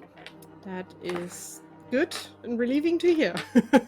Dottie is sitting in a corner. There are 2 chairs, and she is deeply engrossed in conversation with Lady Jane. Oh, I will not disturb them. Then I will go to the buffet and have a look on where Dania got exactly these sweets. There are Turkish delights in various colors. There is yellow, orange, red. I'm looking for the green ones. So and blue ones. I will just remember where they are. I will eat the 2 that I have in my hand, and then I will have a look for Pamela. Okay, Pamela is probably easier to spot. Well, she can be easily seen and heard, and she is being Pamela. I will just stand nearby and just look and enjoy for a while. And she's telling this lady, lady, and she's like, well, and if you want him, go for it. You only live once. That's my advice. And she blows smoke into the air. Alice would probably have a light laugh in the background, standing behind her. She turns around and she says, why, if it isn't the incredible Alice Baker. Alice, how are things? Have you been having a good evening? I am having a lovely evening, dear. I even got something to read out of it. And she's holding up the book that Pamela can actually see which book it is. Well, to be quite honest with you, I've read the first 4 chapters already, and it's a really good book. But, Jane and I, we go way back, and she sometimes, she goes over the... Where is Dottie? She's just having a talk with someone of the expedition, or... It's not expedition. Oh. No, it is, yeah. So... Yeah. Oh, good. I sometimes think that this whole wallflower thing, we have to get it out of her. She has so much going for her. She does, but I think it's a long road for her to get out of that idea that she has to behave like that. Well, Alice, you've got a fast car. You have to give her a ride. Well, I'm pushing her as best as I can without spooking her completely off, so... It's a balance act. We are getting there. And then she smiles at you, and then she says, but I actually have to retire earlier today. It's already 11 o'clock, so but plans for traveling tomorrow, do you? Actually, yes, I am traveling tomorrow. I'm going to Alexandria. I'm expecting a shipment, and I've decided to pick it up myself. Well, then, My dear ex-husband is shipping over a crate of wine. then it's the question if you mind sharing one evening, at least one of the bottles. That is why I'm getting it. He knows I've got friends in Egypt. I am looking forward to that. One I of am these days, one of while these you friends. are in Europe, we will have to go to France, and you have to meet him. You will like him. I would love to. I haven't been in Europe in ages. You know, you see, the thing is, you will like him. You know, we parted on the best of terms. Then we will see, we will see. And she kisses you on both cheeks, and then she basically rubs a little bit on your... I'm so sorry. I just refreshed my lipstick. Don't you worry. It can happen for me as well. And then have a safe trip tomorrow. I'm crossing fingers everything is getting there in one piece and not in a big shattered, flowy puddle, please. Yeah, that would be suboptimal, as they say. And she leaves. Basically, it's almost like a ship, and she has a wake, because when she moves, everybody kind of has to part, because she doesn't walk around people. She just walks towards them, and then she expects the crowd to part. And you notice, even without Spot hidden, that she is drawing all the looks. But it's Pamela. It's I think Alice would have a look. I could imagine that there is like an outside area, at least a balcony or something that. So Alice would just grab probably another glass of champagne and would go outside to catch some fresh air. Make a Spot hidden. I'm not sure I want to do a Spot hidden. I don't care. 32, it's a hard success. You look into the darkness. That is the night. The opera has a garden as well. Yeah. And you can see in the distance. So you're one story up. It's dark. Yep. And you can definitely see 4 little red glowing points that look like 4 eyes staring at you out of the darkness. I hope on the ground floor level? Yeah, well, they are in the garden. Okay, They're looking onto the garden. Red glowy eyes.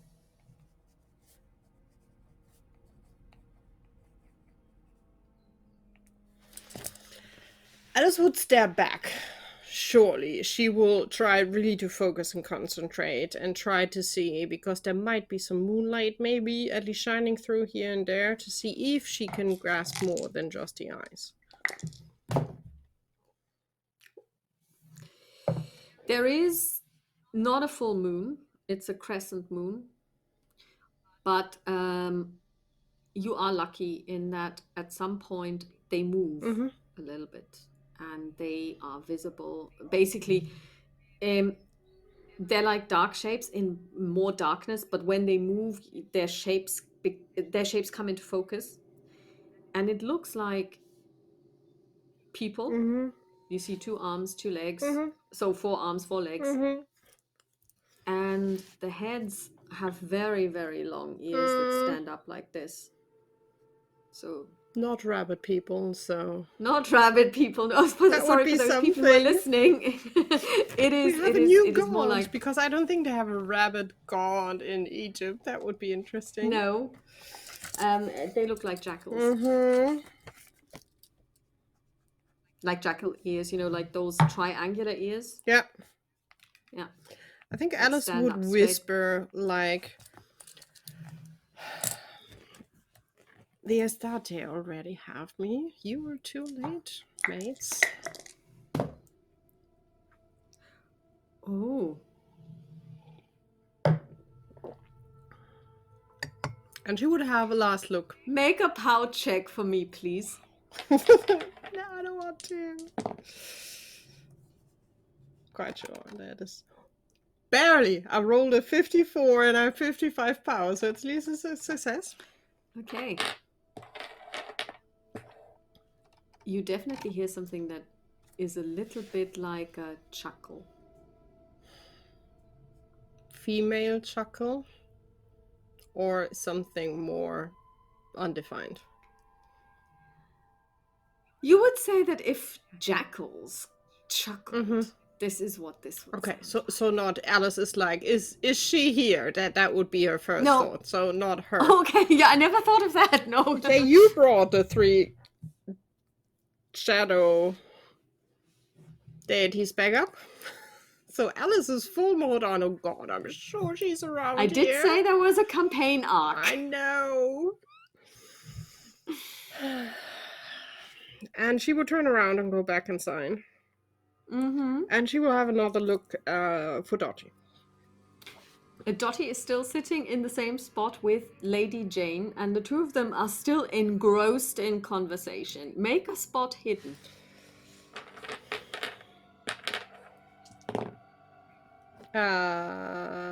That is a big no. I rolled a 99.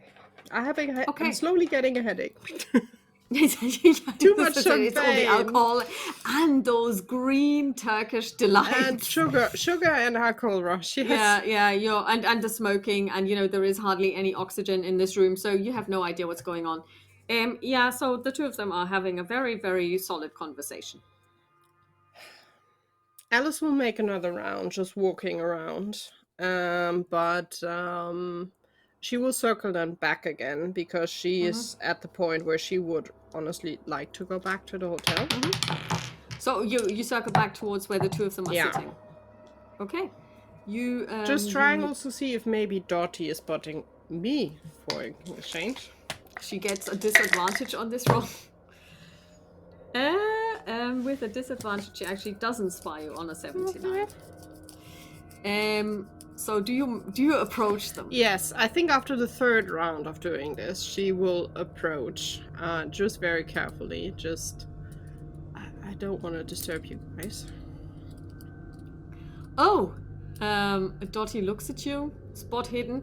Lady Jane looks at you. Oh, of course. And she looks at her watch. Oh, is that the time? Oh, I'm sorry. I'm not here to disturb you guys. Feel free to move on, and I have a success in spot hidden. Okay. What kind of success? Normal success. Okay. And she says, "Oh no. And it's already very late. It is now actually past midnight." And she says, "Dorothy, I'm really looking forward to seeing you, for dinner. We can then continue our conversation." And she gets up. She kisses Dottie on both cheeks, and walks past you and says goodbye to you. Goodbye. Sorry, I really did not want to disturb, but I would like to grab a cab and get back. So it's a question if you want to hang around. Of course not. No. And she gets up. Before we leave, though, have you tried the Turkish delight, especially the green one? There's Turkish delight. Okay, come on. And Alice will just hook her under and you now we will realize walk that there over. are basically the buffets. She went for the sandwiches, Yeah. but the sweet stuff is kind of like on a different table. And if Lady Jane basically just hijacked her straight from the sandwich table, she would not have had a chance. Yeah. She looks at them and she basically one of each. she looks around One of and then she each. tries sleight of hand on a 10. Oh. She actually manages. Open the handbag? She loots the place, and she basically puts them away in and she just walks out with 20. Alice will pick one last of the green ones because she really enjoyed them, and then we will go forward, grab our Stoll's jacket, and we'll ask for a cab that we can get back to the continent. She munches on them and she's, they're really good. They are. The green ones are really good. They are, right? Dania told me to try them, and oh boy, are they good. You know what? I really need to find somebody who can teach me how to make those. Every grandmother was the answer Dania gave me. Maybe also Every grandmother. the cook in the kitchen. I will talk to her. Because they are serving She's Turkish. too young to be a grandmother, but maybe she has a She grandmother. maybe has a grandmother, because they are for sure serving Turkish delight in a hotel. I've seen it there. Yes. That's you're right. Huh. So how was your evening? Interesting in a bad way, but well, I will tell you when we're back home. All right. And she eats, and you arrive. It's not that Yeah. far. And You go into your room. we go upstairs into our room, being downstairs at the lobby, because of course, or the reception still, there will be someone there in the Continental. I think they will Absolutely. have 24/7. She would order a ride, like however long the ride would be from here to Clarice's place, that we are there shortly before 10. Yes, you can organize this, not a problem at all. Yeah. And then going upstairs. And when we are upstairs, Alice would first of all get out of her shoes. Just like... So... Where to start? Do you look concerned? She looks concerned, yes. Oh, yes, on a 13. The easy things first. I talked... That's a critical success. Oh yeah, for her, she actually. knows Alice too well. Well, the easy thing first. I talked to Dania, as we wanted to initially. That's why we were there. She has no idea who could steal books or would steal books, and also she would never think that one of the staff of the major would even think about stealing anything. So, but she will keep eyes and ears open and will contact me or Clarice if anything stumbles over her feet. To the maybe more worrying part, I talked to one of the professors of the school, to Lady Jane Carmichael. Oh, yes, Lady Jane. I spoke to her as well. She's written a book, and I will just present the book to Dottie. She didn't mention the book to me. Well, it was more Pamela pointing out that she wrote a book, and then she had to explain the book. It's basically about the 3 shadow goddesses, where one of them is the one that visited our house in our lives. She wrote about that? It's Like, not about her coming to our house, obviously. no, but about What? them. They seem to have an origin also in this area here.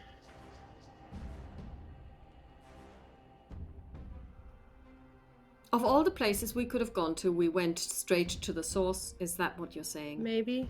I will read the book, and I asked the Lady Jane if we could meet up for a longer talk about this topic in the next days. Did she give you a date?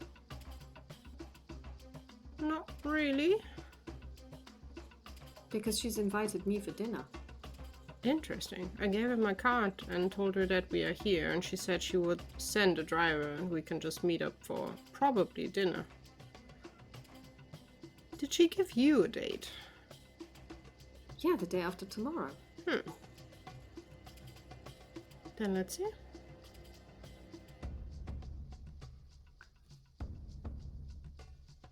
She's an interesting person. Very much so. She for sure does care about clothing styles. Well, I wouldn't call that style. I think she grabbed the first 2 things she could find because she realized she had to be at a function in 10 minutes or something. Yeah, I kind of think it was like that. But she's an interesting person for sure. And to give the last bit of the very worrisome thing, I was out there on the balcony getting some fresh air after all the talk inside and smoking and everything. There were 2 of the jackal head people out in the garden.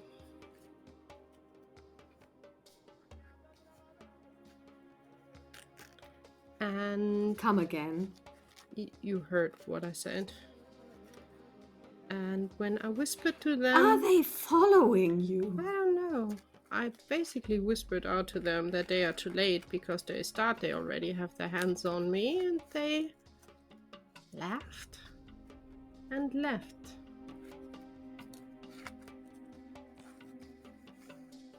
What? I'm not sure. Maybe I had too much sugar and too much alcohol. They laughed and left. Yes. They chuckled more. Not like a loud laugh, it was more like a chuckle. I have no idea. And did they borrow, or did they do anything else, or did they just look at you? They just looked at me. I've seen red glowing eyes in the bushes. That's why I was... To be quite honest, no animal has red glowing eyes. That's a myth. Well, it's not jackals. It's Anubians. Or So now we something like accept that they are a thing. I only know that I have seen now twice people with jackal heads, be it masks or not. I'm not sure, but She steps very close to you because she can see that you're kind of getting annoyed, and she places her hand on your shoulder and she says, I know, Alice. I know. I should stop drinking. Maybe then they disappear. Well, I would suggest that you drink a lot less than you do.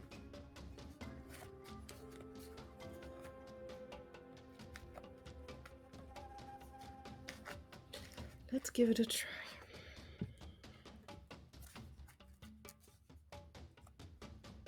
You honestly want to stop drinking for a while? Well, honestly, if Pamela invites me over because she got the wine that her husband or ex-husband sent her, I will be socially enough to drink at least a glass of wine with her. But I will stick to one glass and that's it.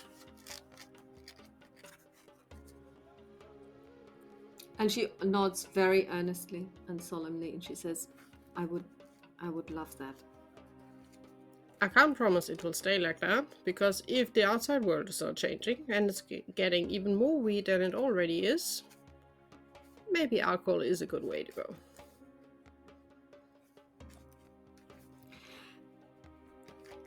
Let's see. Yeah. And then she basically says, okay, it's late. I really need to go to bed now because we have to get up early tomorrow. Well, we have a plan for tomorrow morning. We do, but I would still be curious if you learned anything interesting from Linda. Linda? She spoke to Lady Oh, Jane. Lady... I totally had the wrong person in mind. Because it's like, so, well, Lady Jane, and she wrote this book, and I'm like, she's been talking to her for 3 hours. My mind completely went to Linda and not to Lady Jane. No, the thing is, she actually spoke for 3 hours to Lady Jane. I even wrote down Dottie sitting down talking to Linda. It's good, right? Yeah, Lady Jane. Oh God, it's late. Yeah, it's fine. Lady Jane. Yeah. So now let's process the fact that Lady Jane kissed her and invited her for dinner. Yeah, which is lovely. But did you hear then anything? But it's not Linda who invited her. No, but so then it's the important. question, did you get anything interesting out of Lady Jane? Because she's for sure an interesting person. If you don't want to share, I'm fine. Make a spot hidden. If you don't pass this time, you'll never get another chance. On this particular. It's a normal success. Okay, you see nothing. Okay, I guess it was interesting, yes. Okay. Alice will let it be. Yeah. She's curious, but she will let it be, because if Dottie doesn't want to talk, Dottie doesn't want to talk. Dottie excuses herself and goes to bed. Then good night, and I'll see you tomorrow morning. See you tomorrow. Do you go to bed? Alice will go outside on the balcony. Mm-hmm. We'll have a look outside first. Okay. Make a spot hidden. That is a success. Normal one. Okay. You see nothing. Good. Then I will take a deep last breath of the cool air, and then I will go to bed as well and try to get some sleep. You try to get some sleep. Make a pal check. I don't want to. We don't care. That is a Use 55. hard success. Excellent. Now make a listen roll for me, please. No. Yes. You can't force me. Gosh darn it, that's a hard success. You wake up. Mm-hmm. And you're pretty sure you can hear Dottie cry. I would get up and walk over to her room. Do you open the door? Yes. I would carefully knock. Because it's a question if she's dreaming, like I scared her, wasn't even aware of it or not. So I would carefully knock and see if any kind of reaction. If not, I will go inside. Yes, Alice, what is it? Alice will open the door and will just stick her head inside. Dottie is doing this and basically then hiding her hands. So she's basically rubbing her eyes and hiding her hands underneath the blanket. It's like, what is it? Did you have a nightmare again? No, but either you have a nightmare or you need a big hug. I'm not sure.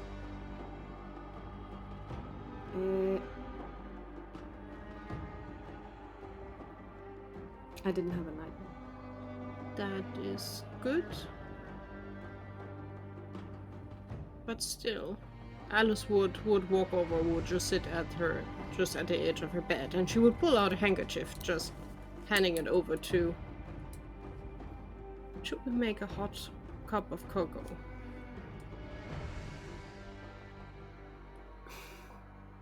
That may be a good thing. I think it is. I'll let me get that. No, you were the one crying. I am doing the cocoa, so you feel better.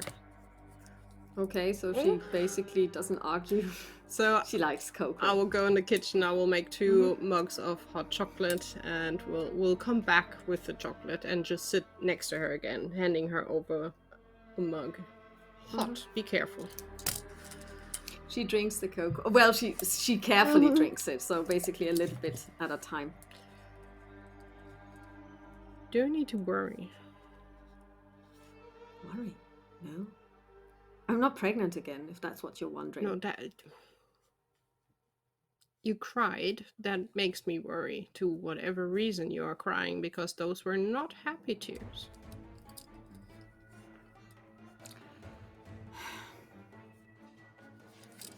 I've been trying. I've been trying to do this thing that you do. You know, try to be brave. Try to be you. You know? I just can't. But you are not me. You are you.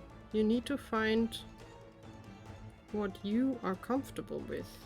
And you always have the right to tell me, no, I don't want to do this. Or no, I want to do it differently. No, that's not what I meant. I cannot detach myself from my emotions. You don't have to. I've tried. I am not a good teacher on that. And obviously not a good way to go. But you always got it together. You're so self-possessed. That's not... You said that you need to be self-possessed to be a PI. It sometimes helps. But I only know what works for me. You are probably the one who easier can link to other people because you feel more what they feel. You would just find another way to be an amazing PI. And that's the good thing if we work in a team. If there's time to be level-headed, that's my job. If it's time to show more emotions, that would be something where you would be good at. There is no perfect way, and every one of us is different. And showing emotions is not bad. It's just not right for me. So you rather cry in your sleep? I'd rather not cry. But that doesn't mean that I judge anyone who cries.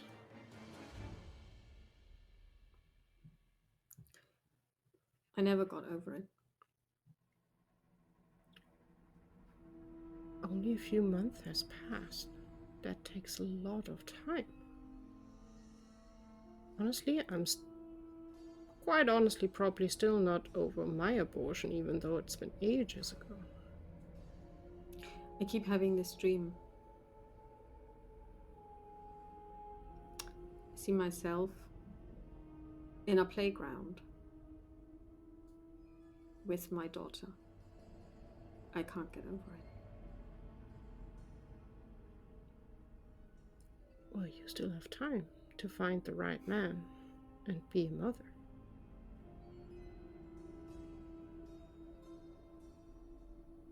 It's not that you are that old that you will never have a family. It will just be in the timing that you like, and not as a surprise, I did not want this. You will be an amazing mother. Maybe not. That is your decision. I just thought I could leave it behind me. I can't. It's there with me. How do I turn this into, how can I be like you? How can I actually put it away? What is your secret? Drinking. And that is not something you should start. It took me long years and a lot of training by my mother that you don't show emotions and you just store them away until they eat you up. That's self-destruction, Alice. I know. That's how I learned to handle emotions, and I'm glad that you please don't try to copy me with that. It's a part of you. It will always stay a part of you. She basically puts down the cup and she says, so, and she points to your heart, to where your heart is, and she says, so what you're saying is that this is slowly being eaten up? Well, it's dug down very deep between a lot of garbage and a lot of walls. Because that's how you handle it in high society.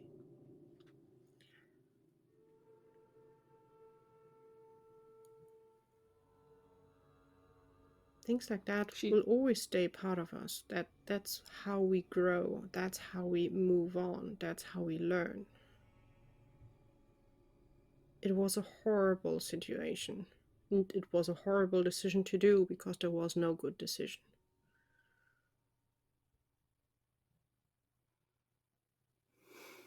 It will always be there. Forgive me for saying this, but your mother has an evil streak. Don't be sorry. She can be kind of a witch if she wants to. She left you alone with all of that, did she? Well, that was Mrs.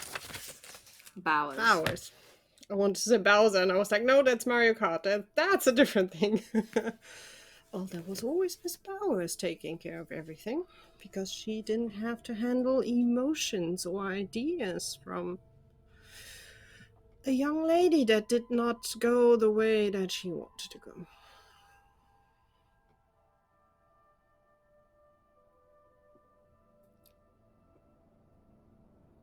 I'm sorry I didn't know you then. Maybe I could have made it a little bit easier. I doubt my mother would have left you just near me.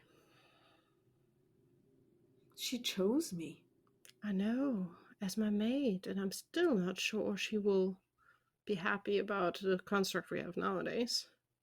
Honestly, I don't care because it's not her life, but, well, as I said, I am not the one you should try to copy and be like me. Maybe a little bit in the sense of we are allowed to wear trousers whenever we like to wear trousers, and a woman, same as Pamela is saying, we can do everything a man can do, probably better. She laughs. That is something you, for sure, please start to copy, and feel free to copy it from me and Pamela, because we need more of us. she at this she really laughs. But please don't copy me in the way I handle things. And I'm sorry that the one time I bit your head off because you were emotional. You had all the right to be emotional. And I had You know, not the right to stop you on that. it was just, I felt, you're my family. You're the only person that knows me the way you know me. Anyone knows me. And if you were gone, that would have been the end of me. I just couldn't face that. Well, then we have a vice versa situation. I know I have my parents, but honestly, how much do they know of my life? Quite almost nothing. I'm also not really part of their life, which I'm honestly also quite happy about. You are my family. To be quite honest, I'm pretty sure that half the things that you're doing would probably frighten your mother to death. No, I think it would give her a heart attack because she would be so angry with me. But, Or maybe that. or a mix of both. That's very good cocoa, by the way. Well, thank you. I learned from the best. Just smiling back at Dottie. She smiles and she drinks and she looks at the clock. She says, "Oh my God, I kept you awake again, and we have to get up tomorrow." Well, we will have today. a lot of mocha and we will be fine. If not, we will do the visit and then we will have a nap time over lunch because it's hot outside anyhow. It is. So don't worry. And I have no good way how you can deal with this. I can only tell you it will stay a part of you. You don't need to be ashamed, and you had to do a decision. And whatever decision you would have made, it would have been a hard decision and not a perfect decision. Because there was no perfect way out of this. Yeah, whichever way I look at it, I just think that any decision would have had its drawbacks. Yes. Because even if I had the child, I could never have kept her. It just wouldn't have been possible.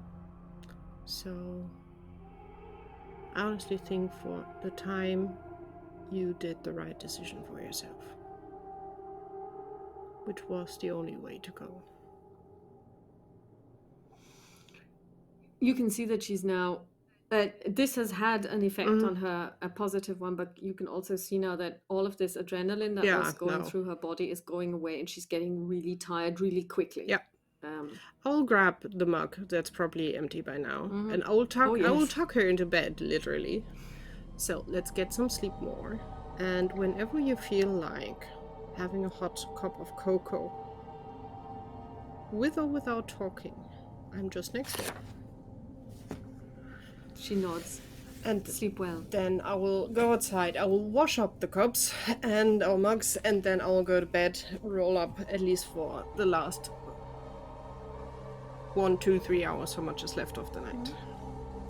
You wake up the next morning because Dottie knocks on your door and she says breakfast is ready. Be there in 5 minutes.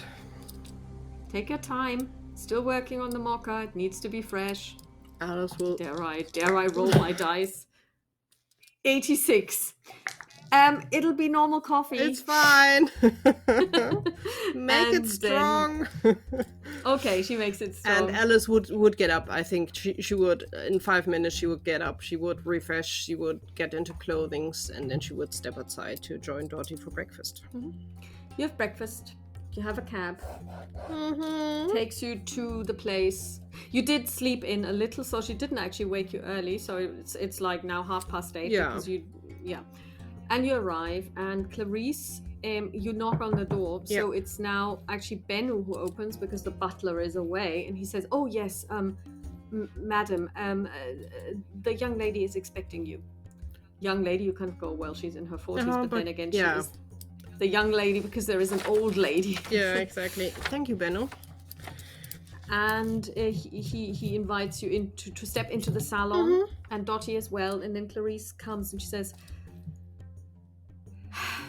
I nearly changed my mind about this, like 10 times. Feel free to change your mind. If you say we should not, Please handle this with the utmost discreetness. He can never know. I promise you. From us, there will be nothing, and I will be extremely careful. I know you will, and I feel terrible that I have to say it, but I have to say it for my own benefit as well. I feel like I am killing my father. I'm betraying his trust. I, I know you have to do it, but I'm not doing this lightly. It would be horrible if you would do it lightly. It shows that you are a good person, that you are hesitating, and we can call it off any second when you say, no, we are not doing this. You can see that she's actually wringing her hands, and this is... You can even now see the debate going on between, like behind her eyes, that she's kind of, no, we will do this, and he will be exonerated because you will find nothing. I know this. That is the hope I have. So, and afterwards, we have one or two things we need to talk about. All right. So she takes you upstairs and she says, nobody ever comes up here because the cleaning staff was upstairs. The maid has straightened my room and now nobody will come up. So you have, but please be quiet. We will be quick and quiet. No one will see this. We will meet you in a few minutes downstairs. She unlocks the door. She has a master key apparently. I will give her a hug. And at the same time, I'm asking for the key because I will have to lock when we leave again because the door's She not hands you locked. the key. Then we'll see. I'll see you in a second. Okay, so how do you want to do this? You open the door. I open the door. I will step inside. I first want to just briefly scan the room, how it's looking. Okay. Her two things that she wants to look. She wants to get an idea about his state of mind and being. Because she suspects everything should be really tidy in space where it should be and very cleaned. And the question is, did the death of the major really push him over the edge? And she will clearly have a look if she can find books that should not be here. Very good points. So first of all, is Dottie with you in the room, or would she be waiting outside? Or somewhere else? Because she clearly went with you to the house, but do you think she would be participating? I think I would ask Dottie if she wants to keep company with Clarice. Okay. That might be maybe. She will do that. And I would tell her that she can maybe talk to Clarice about the shell shock topic that we heard about and tell her meanwhile that also Clarice is busy and that she gets medicine factish information that might help to understand. Okay, so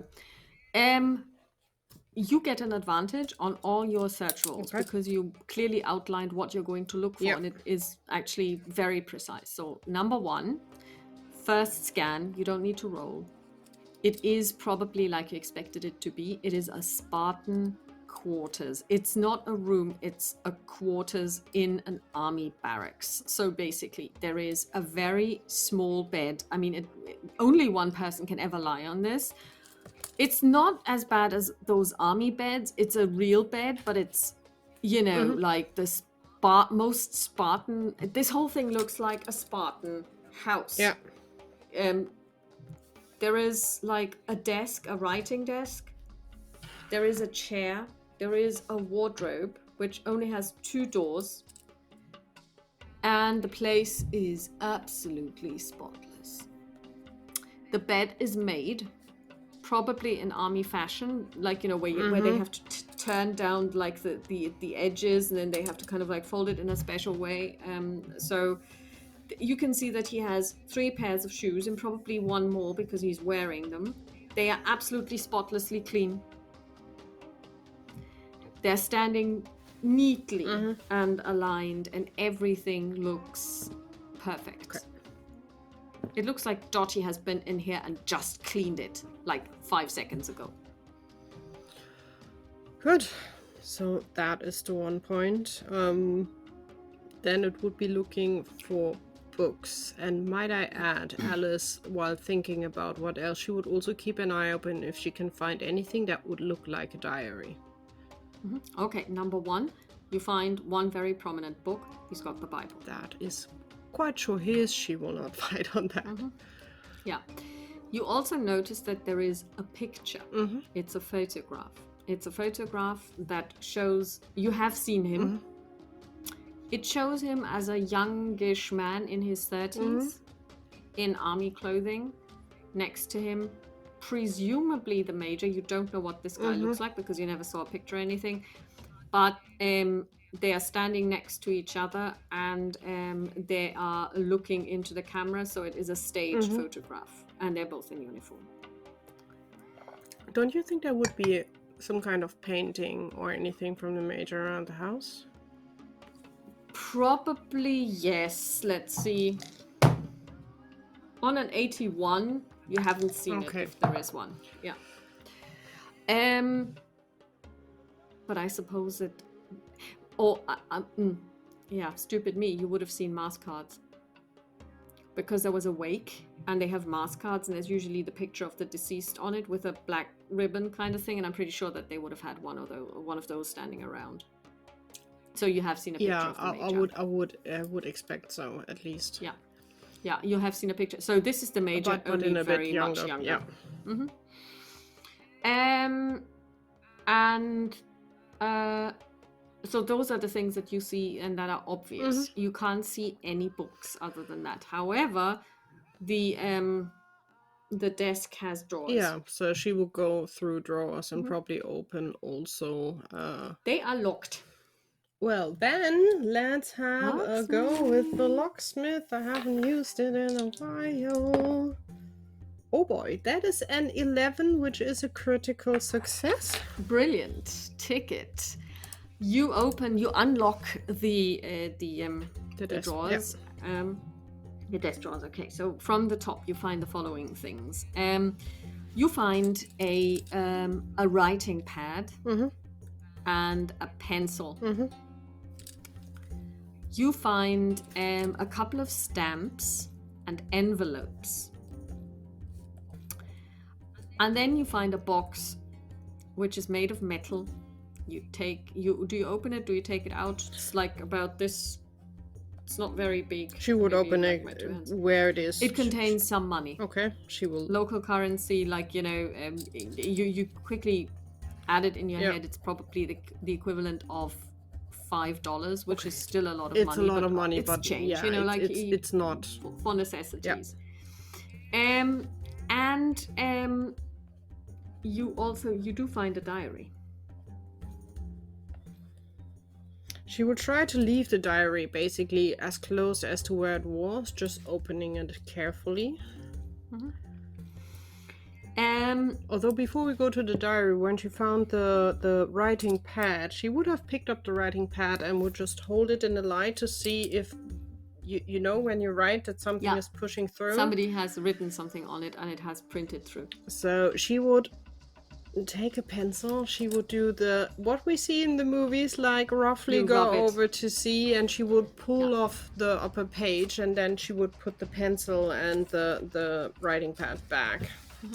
Okay, so you take off the upper sheet. Okay. So the question is, what is on the upper sheet? There is a list. And it's got names of books, the Iliad,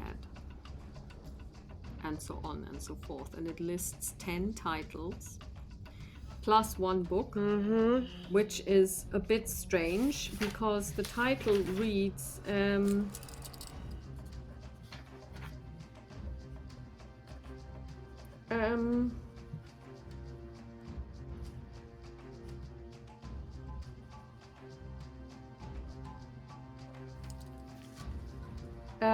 it's basically a book title that reads, and you can tell enough from the Latin that it says book without a head. Liber sine caput, which is a weird title. And you remember that 6 books have gone missing. Yeah. There is a list of 10. All of the books that have gone missing are on this list. Anything else, or just a list of books on there? As far as you can tell, just a list of books. She will carefully fold it and put it in her pocket, because she's wearing trousers, for sure. Of course. And then she would go the metal box, and then she would go for the diary and open it, and she would go to she would flip through and see if there are dates in the diary. Okay, so number 1, please make a spot hidden. Okay. You get advantage. Thank goodness, because the first was a 93 and with advantage is a 13, which makes it a critical success. So the first thing you notice is nothing to do with the diary itself. You notice that the handwriting in the diary and the handwriting on the paper that you rubbed are 2 different people. Okay. That's number 1. Number 2, when you say you were looking for dates, what do you mean by date? I mean, what is it that you're looking for exactly? What day and what year? Because she would be interested to start reading. No, it's a proper diary That's where really... he's basically, it's even like Monday, the blah, blah, then blah. she would start, because she doesn't have time to read everything, she would focus and flip through to around where the major died.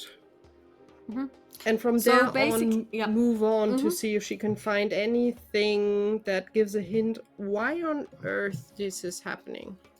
Okay, so number 1, what you notice, this guy uses army time. So it's 1000 hours, 1100 hours, so 24-hour clock, which is absolutely unusual. So he's on army time, and his notes are very terse. Okay.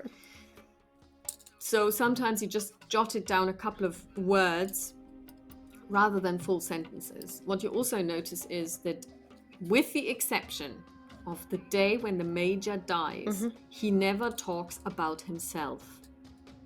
But he only says, this happened, not this happened, and then that made me feel blah, blah, blah. Or I did such a thing. The I doesn't appear at all. Yep. And then the day the major died, you see one sentence and it reads, so tell me, Achilles, was it so hard to die? You're happier, thou knowest, the sadder that am I. Would Alice know from which book? Because it sounds like something out of a book or a story. You actually don't, but you can make an idea roll.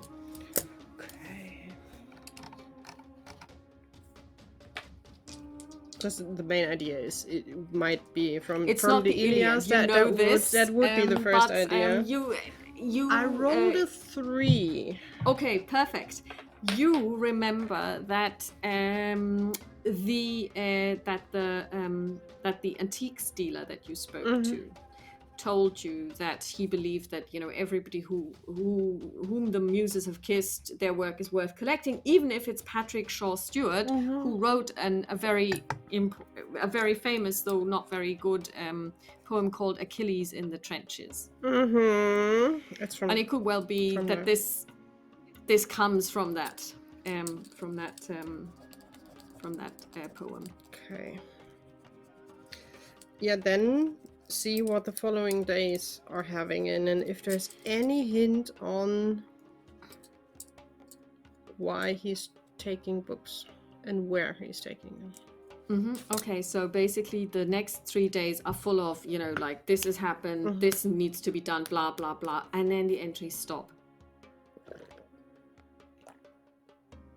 No more entries.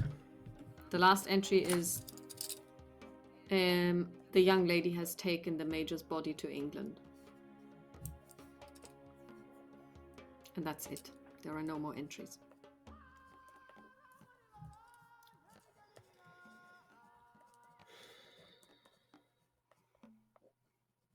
I think Alice would whisper to herself more like, Heinz, old chap, what are you doing and why? But she would close the diary.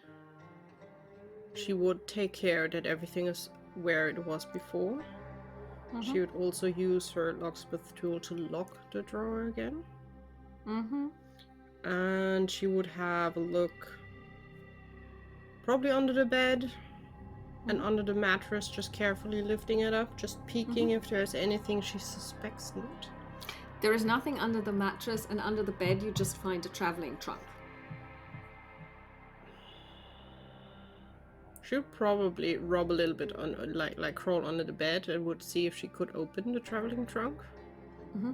Just to It peek in if contains- there's something in it. Yeah, it contains 3 sets of uniforms. Okay. She will just close it back again. Yeah.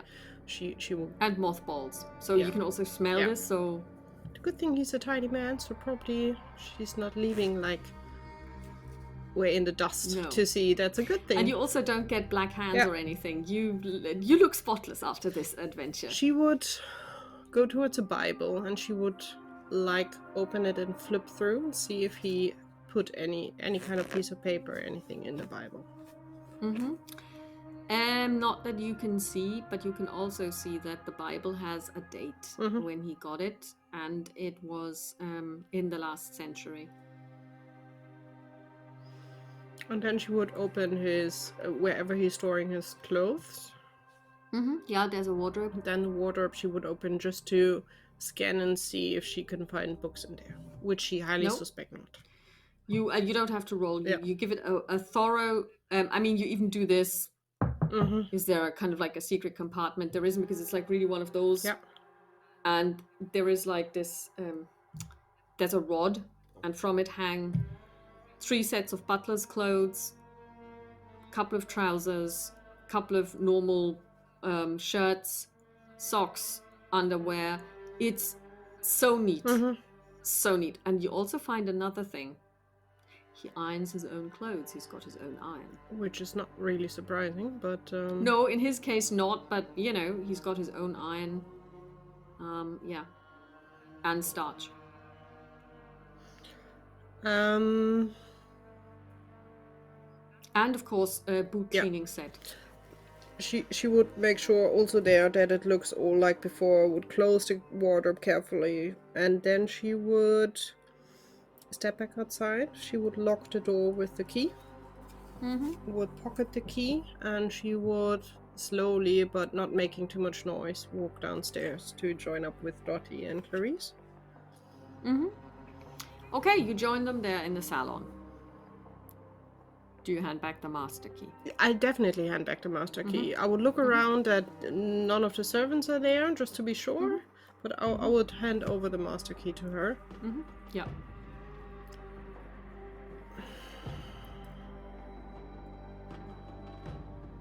She looks at you quizzically. I will pull out a piece of paper, unfold it, and carefully move it over to her in the way that Dottie can see it as well. What is this? A list.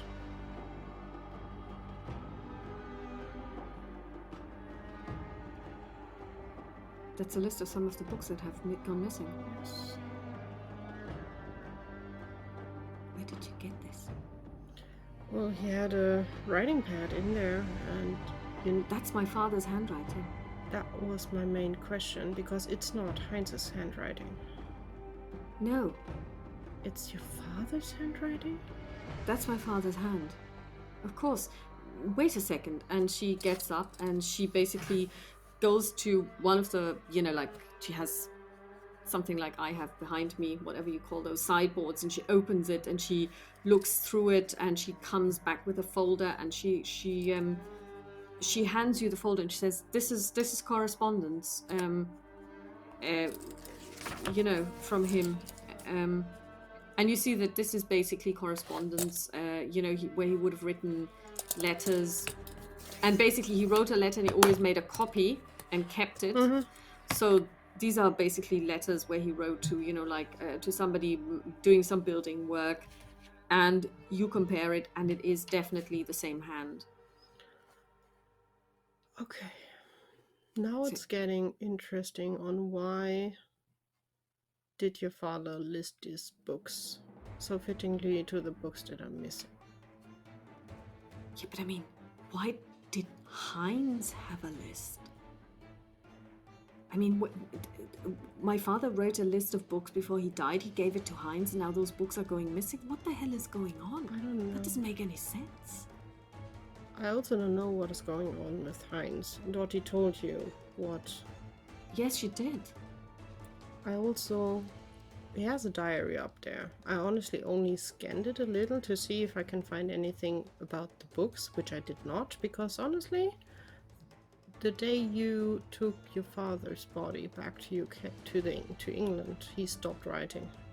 There's nothing there from him afterwards. And he wrote every day before that, even if it's just a line every single day, he stopped. I didn't even realize he was keeping a diary, but I mean, he's a very private person. Maybe my father knew, but I certainly didn't. Well, it's a private thing, and I for sure did not read everything. I just really scanned on around your father's death, and afterwards, if there was any kind of explanation about the books, I could not find anything because there's nothing in the diary. And there was space in the book. It's not that the book was ending. There was space, empty pages. I don't know. So what you're saying is that there's a list of books, and she counts. So out of these 10, 6 are already missing. So we can expect a theft of another 4. Well, we should definitely go upstairs and look for the other 4 and see if they're there at all. Well, I mean, this one isn't a book. I mean, Lieber Sine Kaputt, I don't even know what that means, but that's not a book title. Because it says book without a head. I know, I have no idea what it is, but we should have a look around upstairs, at least to see for the others if they're there or not. Best case, I would suspect that your father said that these books would be worth to him personally a lot, and Heinz should bring them into a very safe place.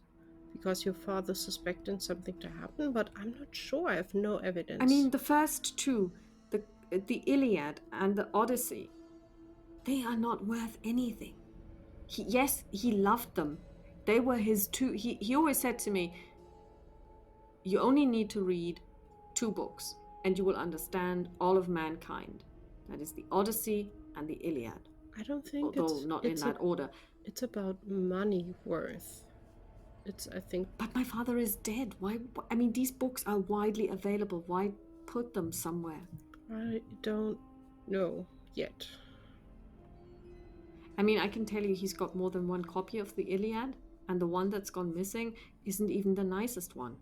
But it seems to be the one. And Heinz knew. There must be something. But it doesn't make sense. I mean, my father is dead. Why would he? If Heinz took the books, and that's a big if. I think where would he put them and why? I don't know. I didn't find anything up there, but I honestly suspect with this that he took it because your father asked him to. But my father didn't know he was going to die. Why this list? They had something in plan for these books, and I think Heinz is just following through this plan. As your father wanted to. But then, if this was my father's plan, my father could have told me. He could have said, you know what, in the event of my death, please make sure that these 10 books, and nobody would have had to steal anything. There must be a reason why he didn't want you involved in this. And usually it's not a good reason, because fathers tend to keep their daughters safe from whatever is happening. I have no idea. If you would be up to, or at least I would like to go upstairs and see if we can find any of the left books on the list. Maybe they give us a clue. All right, let's go. She goes upstairs with you. She takes you to the. You can use the catalog. Yeah. And now, please make a library use roll. That is a hard success. Okay, so 6 books have already been taken. 4 more books are on the list, one of which is not this a book. So 3 if we will look for. Alice will also look for the weird one because you never know. But okay, under L there is no Lieber Sine Kaputt. Out of the 3 other books, 2 are also gone. Okay. 1 is still there. Then let's grab that one book that is still there. And what is the book that is still there? The book that is still there is actually it's a collection of Shakespeare's sonnets.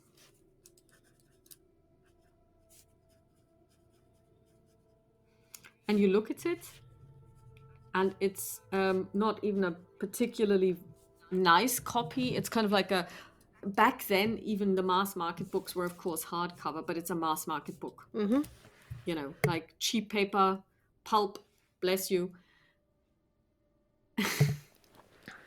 At least I turned off the mic, that you all are not deaf now. And it's, you know, it's...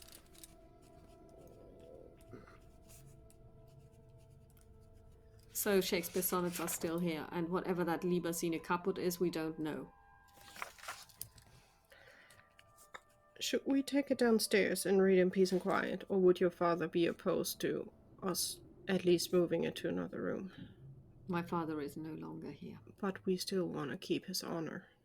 I think it is fine as long as it stays in the house. Definitely. Having said this, maybe you want to take it with you, because if you have it, then at least no one can take it.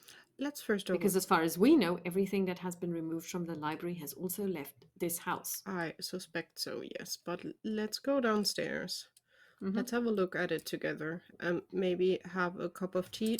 Not on near it in between.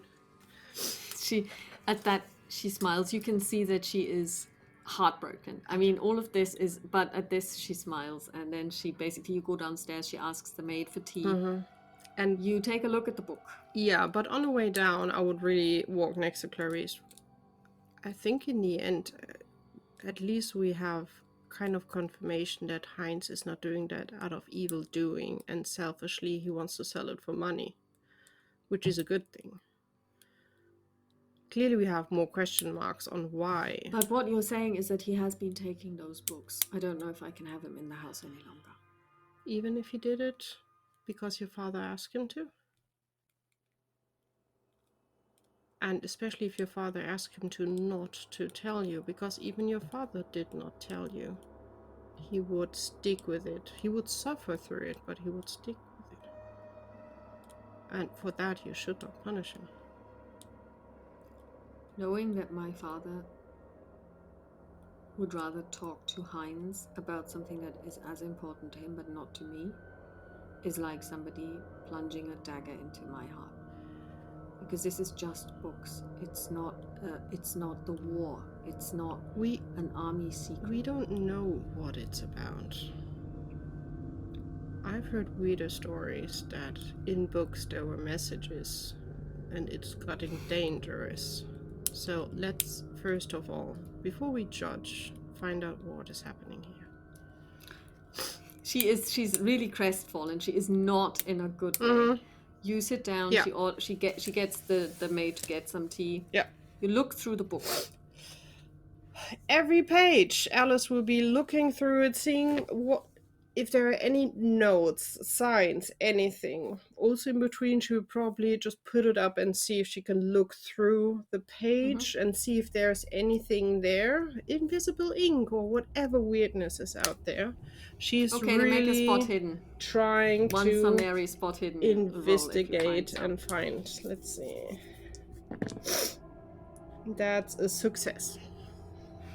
You don't find any hidden markings. You find something very obvious. Okay. One of the sonnets is, well, you know how he wrote to, he didn't ever specify names, and then somebody, clearly in the hand of the major, wrote in the margin next to one of the really beautiful love poems that is written to a lady, Marjorie. Clarice? Yes? Do you know Marjorie? Is that by any chance your mother? Yes. That's my mother. Why? Well, he put her name next to this sonnet from Shakespeare. And she would show it. She would share it, obviously. Well, if this means that the sentiments expressed in this sonnet were his feelings towards my mother is a happy lady. We don't know from which time it was, but I think it definitely shows that he really cared for your mother.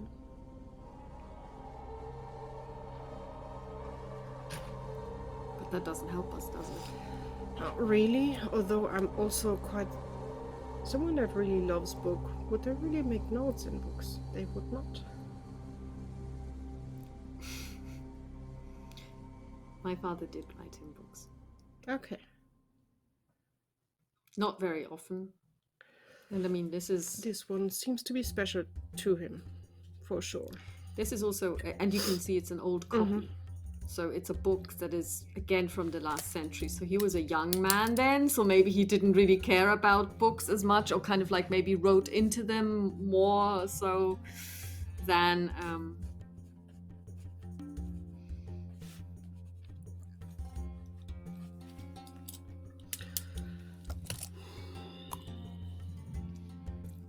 So what do you want to do now? Looking at the book again, there must be something in there. There must be a reason why this book is part of the list of 10.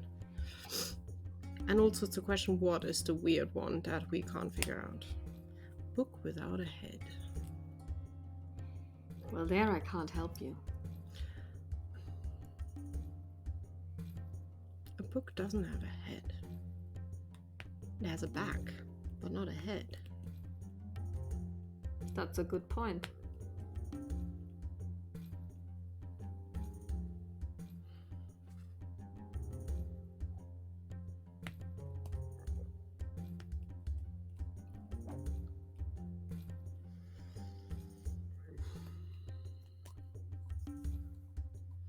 I remember, was it like scrolls that your father had to put together and bound it? Yes, he on occasion did that. I mean, he's got several books. They are not really books. The question is, No. do they have like a title or anything like that? Sometimes he would bind them together if they were somehow connected, and then the bookbinder would print a title that my father created. So it might be worth going back to our lovely book friend and asking if he ever created a bundle that was called Book Without Head. Dottie nods yes. At least Maybe. it's worth asking, and also we can have a look how he's reacting to it. And at that moment, you hear the clock strike 12. And she says, well, he'll be back in about 30 minutes. We'll let him in back. We are done with everything we have up there. And I promise I was careful. The good thing is he is a clean person, so there shouldn't be any traces from me. Yes. Also, the whole time Alice would have worn hand, gloves. Thank you. Yeah. So do you leave? Well, the main question, Clarice, is do you want to hide this book here and keep it safe here, or should we really take it, investigate more? Take it. Take it. I will promise we will keep it safe. And we I will trust you. bring it back here. Okay. And please be not too angry at Heinz. I'm honestly still thinking that it's not evil doing that he's doing.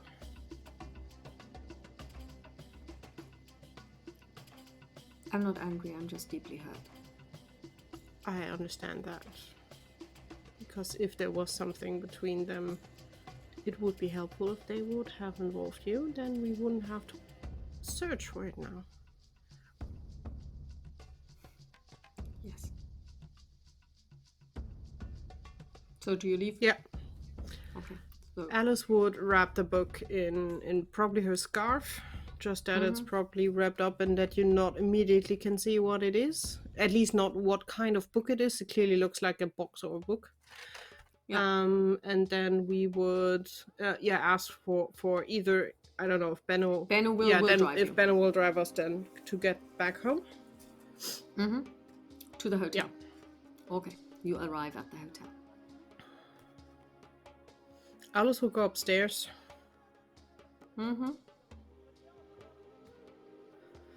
And then she would probably make coffee And Okay. normal. No, she would try mocha. Let's see. With a 50, nah. It's drinkable. It's drinkable, but it's not it's really drinkable. nice. And she would sit back down at the table and would go through the book again in peace and quiet. And this time, every single page she would hold against the light and turn it around to really see if there's anything in there that we missed. You find nothing. Except a very prominent Marjorie. Is there anything you know where? Oh God, let me. Can I show it? Yeah, I can show it with one of these books. Let me, because I have no idea how to explain it. My brain is too tired for that. So is there anything, you know, like in the middle here, you can put things in here. She would see if there's anything that she can fill That's up a there. really interesting concept because it's one of the old ones, and basically when you open it, it actually folds out. There isn't. Then she would have a look, nevertheless, on the back of the book. Okay, let's like, because usually they are glued in the back here, so she would have a look around the edge here if it's really properly glued or if anything is here on both sides. Yes, it is properly glued, and when you brush with your fingers over it, you also notice that there isn't anything underneath it. You can't indent it or anything. It is just the basic cardboard, and then the white has been glued on. Perfect. These ideas are amazing. I've watched too many movies. Too many movies, definitely. I could have come up with so many things if I'd thought of these things. You know, my brain is not like yours. It's like slow. That's things that I catch from movies and from books that are like, okay, that's interesting ideas behind stuff. Yeah, it is. And yeah, so the book doesn't speak to you, as it were. I think the other thing Alice would do, she would... Ring the book merchant? Yeah, she would definitely ring the book merchant if he has a phone.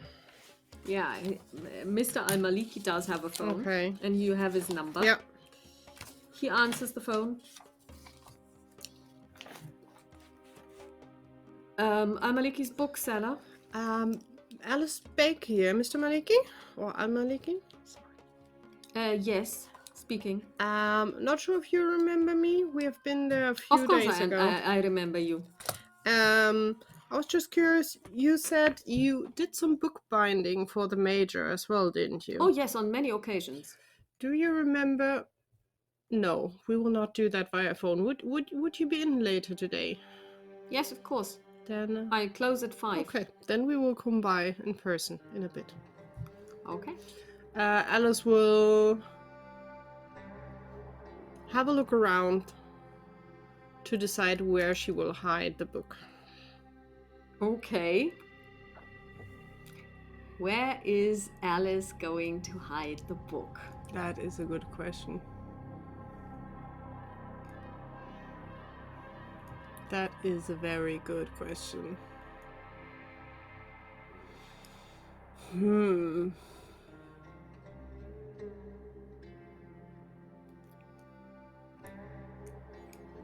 Dottie has an idea. I think Alice would think about the kitchen or store it somewhere with the food. That would be somewhere, because she would not under the bed or anything like that is out of discussion. But yeah, she would discuss with Dottie what is probably the best idea, because she would share with Dottie where the book is. Dottie takes the book in her hands. She's a seamstress. She's got very good eyes for proportions, like yourself, because you can draw. Yeah. She gets up, goes to your room, because you brought books. Yep. She takes a book, takes off the dust jacket, a book that is exactly the same size, puts the dust jacket around your book. So it's now called Egypt for Dummies, and says, put it back in your shelf, hide it in plain sight. That is not a stupid idea. And then she takes but she remembers to take the Egypt book off the shelf, Yeah. because otherwise you have two books that have Yeah. the same title, one with a dust jacket, one without.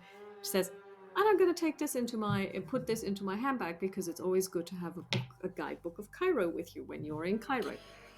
That is kind of true.